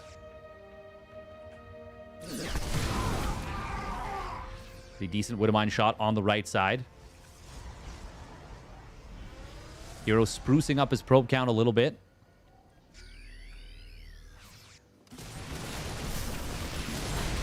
Oh, he's going to pick the fight in the middle, force a small burrow on a mine. Percival, nice target fire on the faraway Zealot, gets the kill on that. I mean, I'm just amazed at what we see from herO here. Consistently, I'm amazed. Oh. Skirmish on the left side, but... Well, it's a skirmishing force for Percival. It's a fighting force for herO. No Vikings with this. And just 2 Colossus are going to feast once again. Guardian Shield expires, but herO's got more Sentry energy where that one came from. And this will be the end of this game and the end of this series. SCB's going to pull, but it's not enough. They'll get killed very quickly by the fucking lasers. 2-2 not done in time for Percival. If it had been done, maybe there was a chance. But it wasn't. God, yeah, we gotta run it back and we gotta watch that micro again. That was nothing short of a spectacle.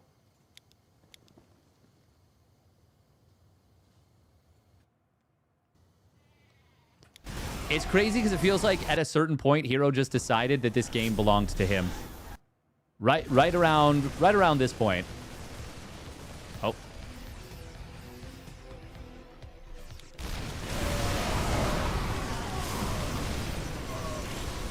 Right around here.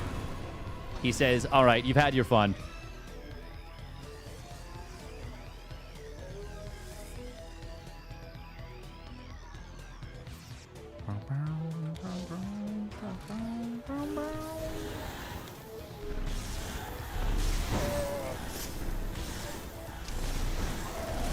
Percival, in hindsight, should have just retreated with everything as much as he could.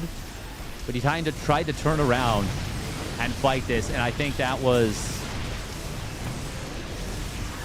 his biggest mistake. And it let Percival rout the army and continue to rout it. Or let herO rout the army and continue to rout it, I should say. God, the Colossus micro was insane. The fact that right here, he gets that last save. Nuts. Absolutely bonkers.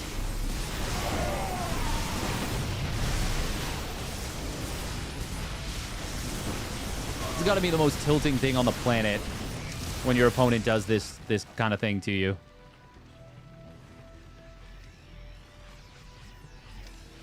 Absolutely bonkers. Absolutely bonkers. Holy moly, herO wins the Kung Fu Cup. His first one in since the 15th. This is the 19th. Reasserting himself once again as I mean just being so sick. God, he's so cool, man. He's so cool. That was such a freaking sick series. Such a sick game number 4. Just a mama la micra. Reason why the Protoss or War Prism. You just have to hope he makes a mistake. In that situation, yeah, there wasn't anything he could do about it per se. But sticking around was definitely not the play. I mean, that's just a masterclass from herO, though. Really no other way to say it. Classic gets his first... like, he beat Cure. I don't know how the games were. If he did anything special or if he's made any adjustments to his TVP, but that's nice that he you know, was able to do so.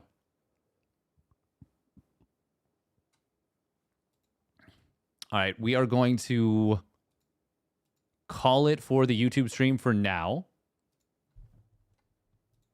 We'll switch over to some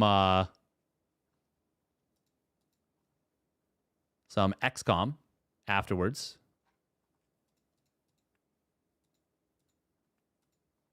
So bye-bye, YouTube. Bye-bye. Thank you for tuning in. Make sure to like the video and subscribe if you haven't already done so. That would be very, very helpful. And other than that, stay safe. I will see you next time. All right, for Twitch...